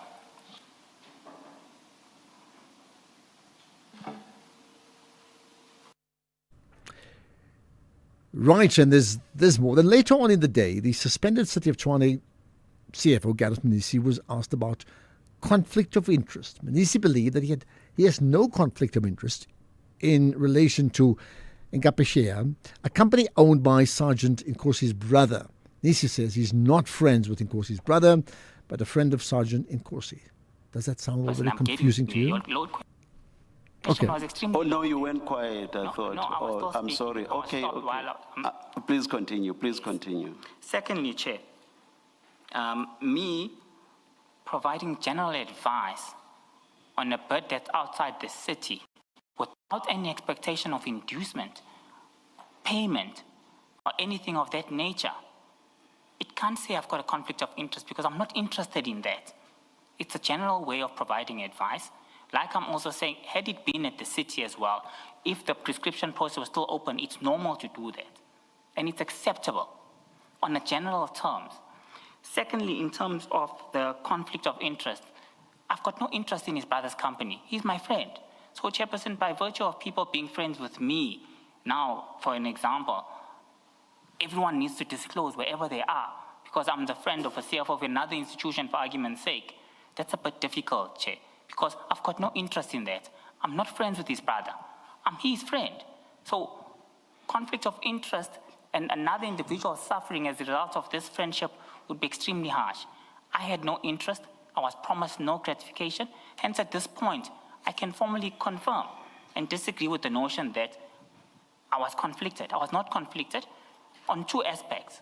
I did not interact with physical documents. On general terms, looked and advised on a document that doesn't even relate to the city of Tshwane. Whilst this process was closed a long time ago, which relates to the city of Tshwane, I had no involvement or influence on that. Hence, I'm just trying to touch on the most important point that you raised, Chair, so I can have that on record on why I'm saying I respectfully disagree with that notion. I don't have an interest in his brother's company. Maybe it's unfortunate that I'm his friend, but I don't have an interest at that at all. I don't expect to receive anything from him. And then Commissioner Madlanga then probed Mnisi on how he knew that this company owned by Sergeant Nkosi's brother, was grade B. With due respect, this was in reference to the tender document and the key requirements from the mandatory perspective. Within that, the requirement... What could it possibly have had then from the raw data? Because it could either have had or not to have had documents based on what it had submitted. So you could only make that pronouncement based on what it had submitted. You say it has nothing in the documents. So nothing. You could not pronounce on that based on the raw data because the raw data has nothing to do with the specifics that is Ngapesheya's documents. Yes, Chair. But I can pronounce on the key requirements is by the raw document. I was already aware. That cannot assist you looking at the raw data without comparing with what Ngapesheya has or does not have. The raw data cannot assist you. So to keep referring to the raw data does not, cannot assist you. Chair, I respectfully disagree with that notion. Those were the sequence of events. I looked at those were the what? That is what was happening, the sequence of events. I had the raw document. It required grade A. Ngapesheya is grade B. They had nothing in the documents about grade B. And then just to conclude, the Gareth Mnisi then wrapped up by saying Sergeant Nkosi had become like a brother to him. He says Nkosi supported him during an extremely difficult period in his life, support he says no one else could have provided. As far as the commission goes, tomorrow, 9:30, back.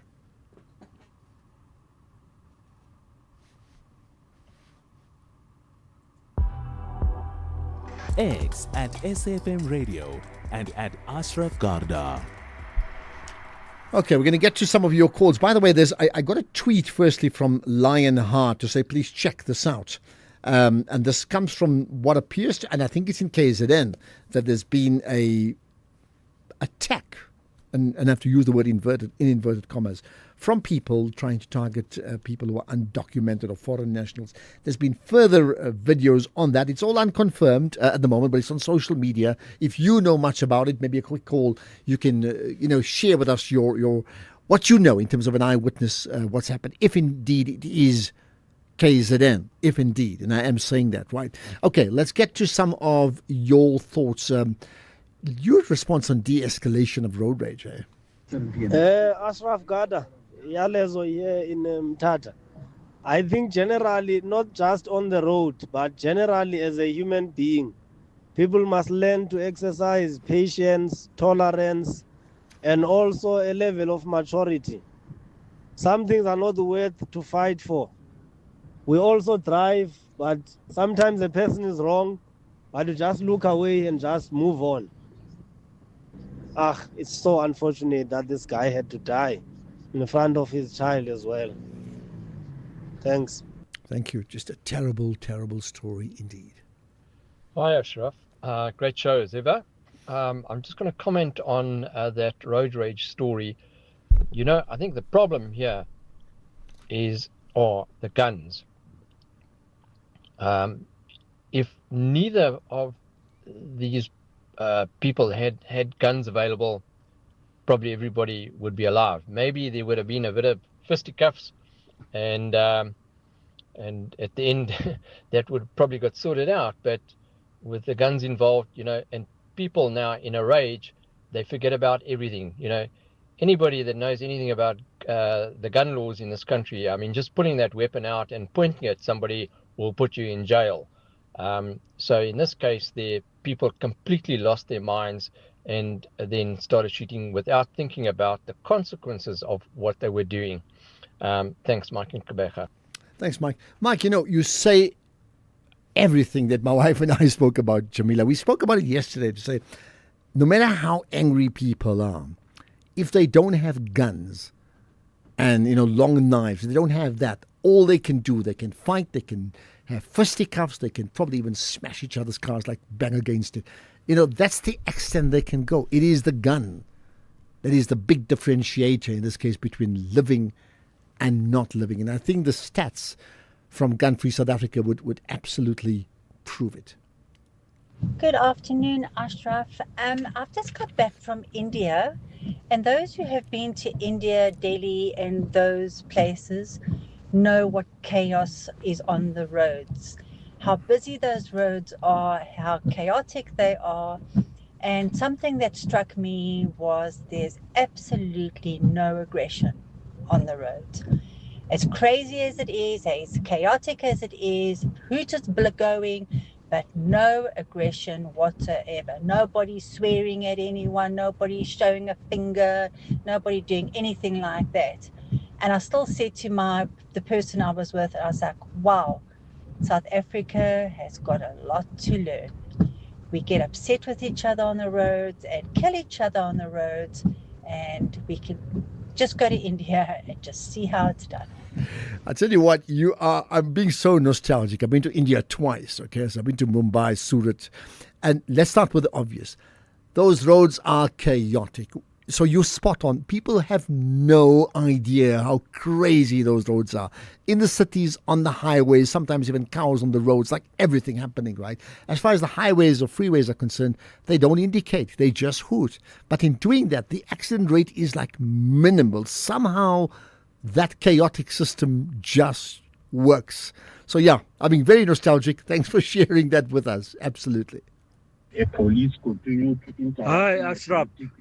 I think regarding this spam thing, the best way to deal with them is to install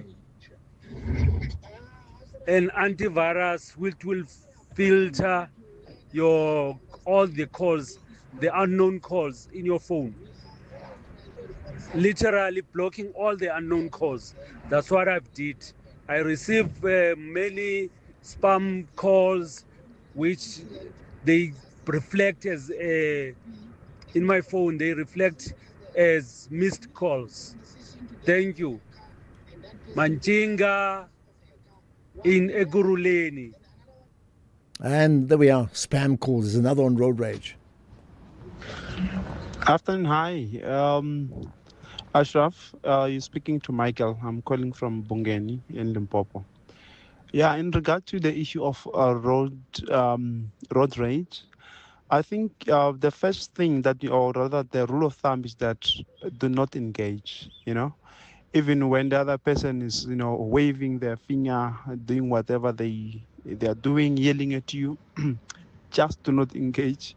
Just smile, raise your hand just to apologize, move on with your life. At the end of the day, it's your own life, and otherwise it's gonna cost you a lot of time on the road if you engage on the road rage issues. Thank you, Ashraf.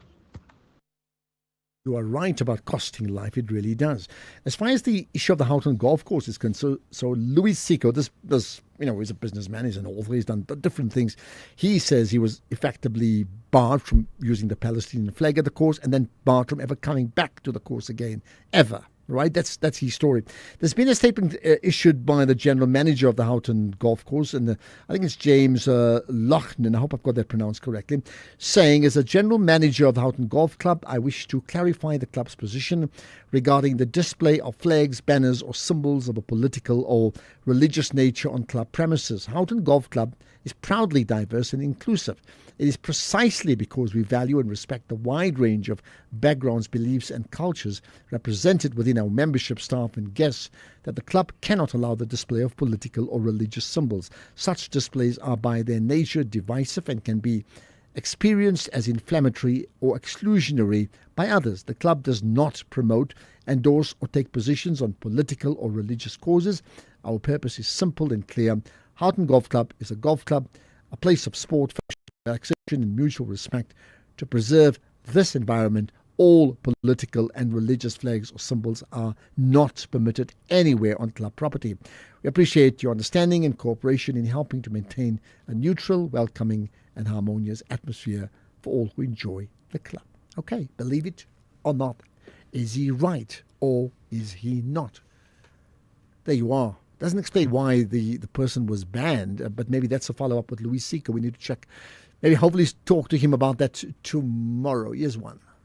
Ashraf and fellow SFM listeners, good evening. My name is Tulani Nzima in Croydon. Press conference by the suspended Mpumalanga Provincial Commissioner Umanamela. I hope it's not a fight back campaign by those that have been touched in their studio, because she should have easily returned to the Pali committee and wanted to present her side. Secondly, Madlanga Commission is still ongoing. Has she filed any affidavit to that effect?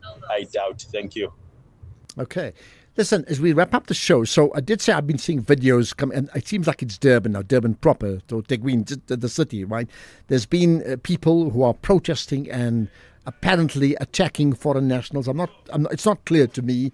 I'm just saying I've been receiving these citizens' reports. So maybe send those citizens' reports. You can just tag me on Twitter. I'll find it immediately on the X platform and SFM Radio. But of course, for us, the show is done for the day. You can catch podcasts of some of the key moments. We'll have it up sometime, if not tonight, then tomorrow morning. Otherwise, thanks for listening. And don't forget, 3 p.m. tomorrow. Set your alarms now. Here's the news at 6 with Greg Hose.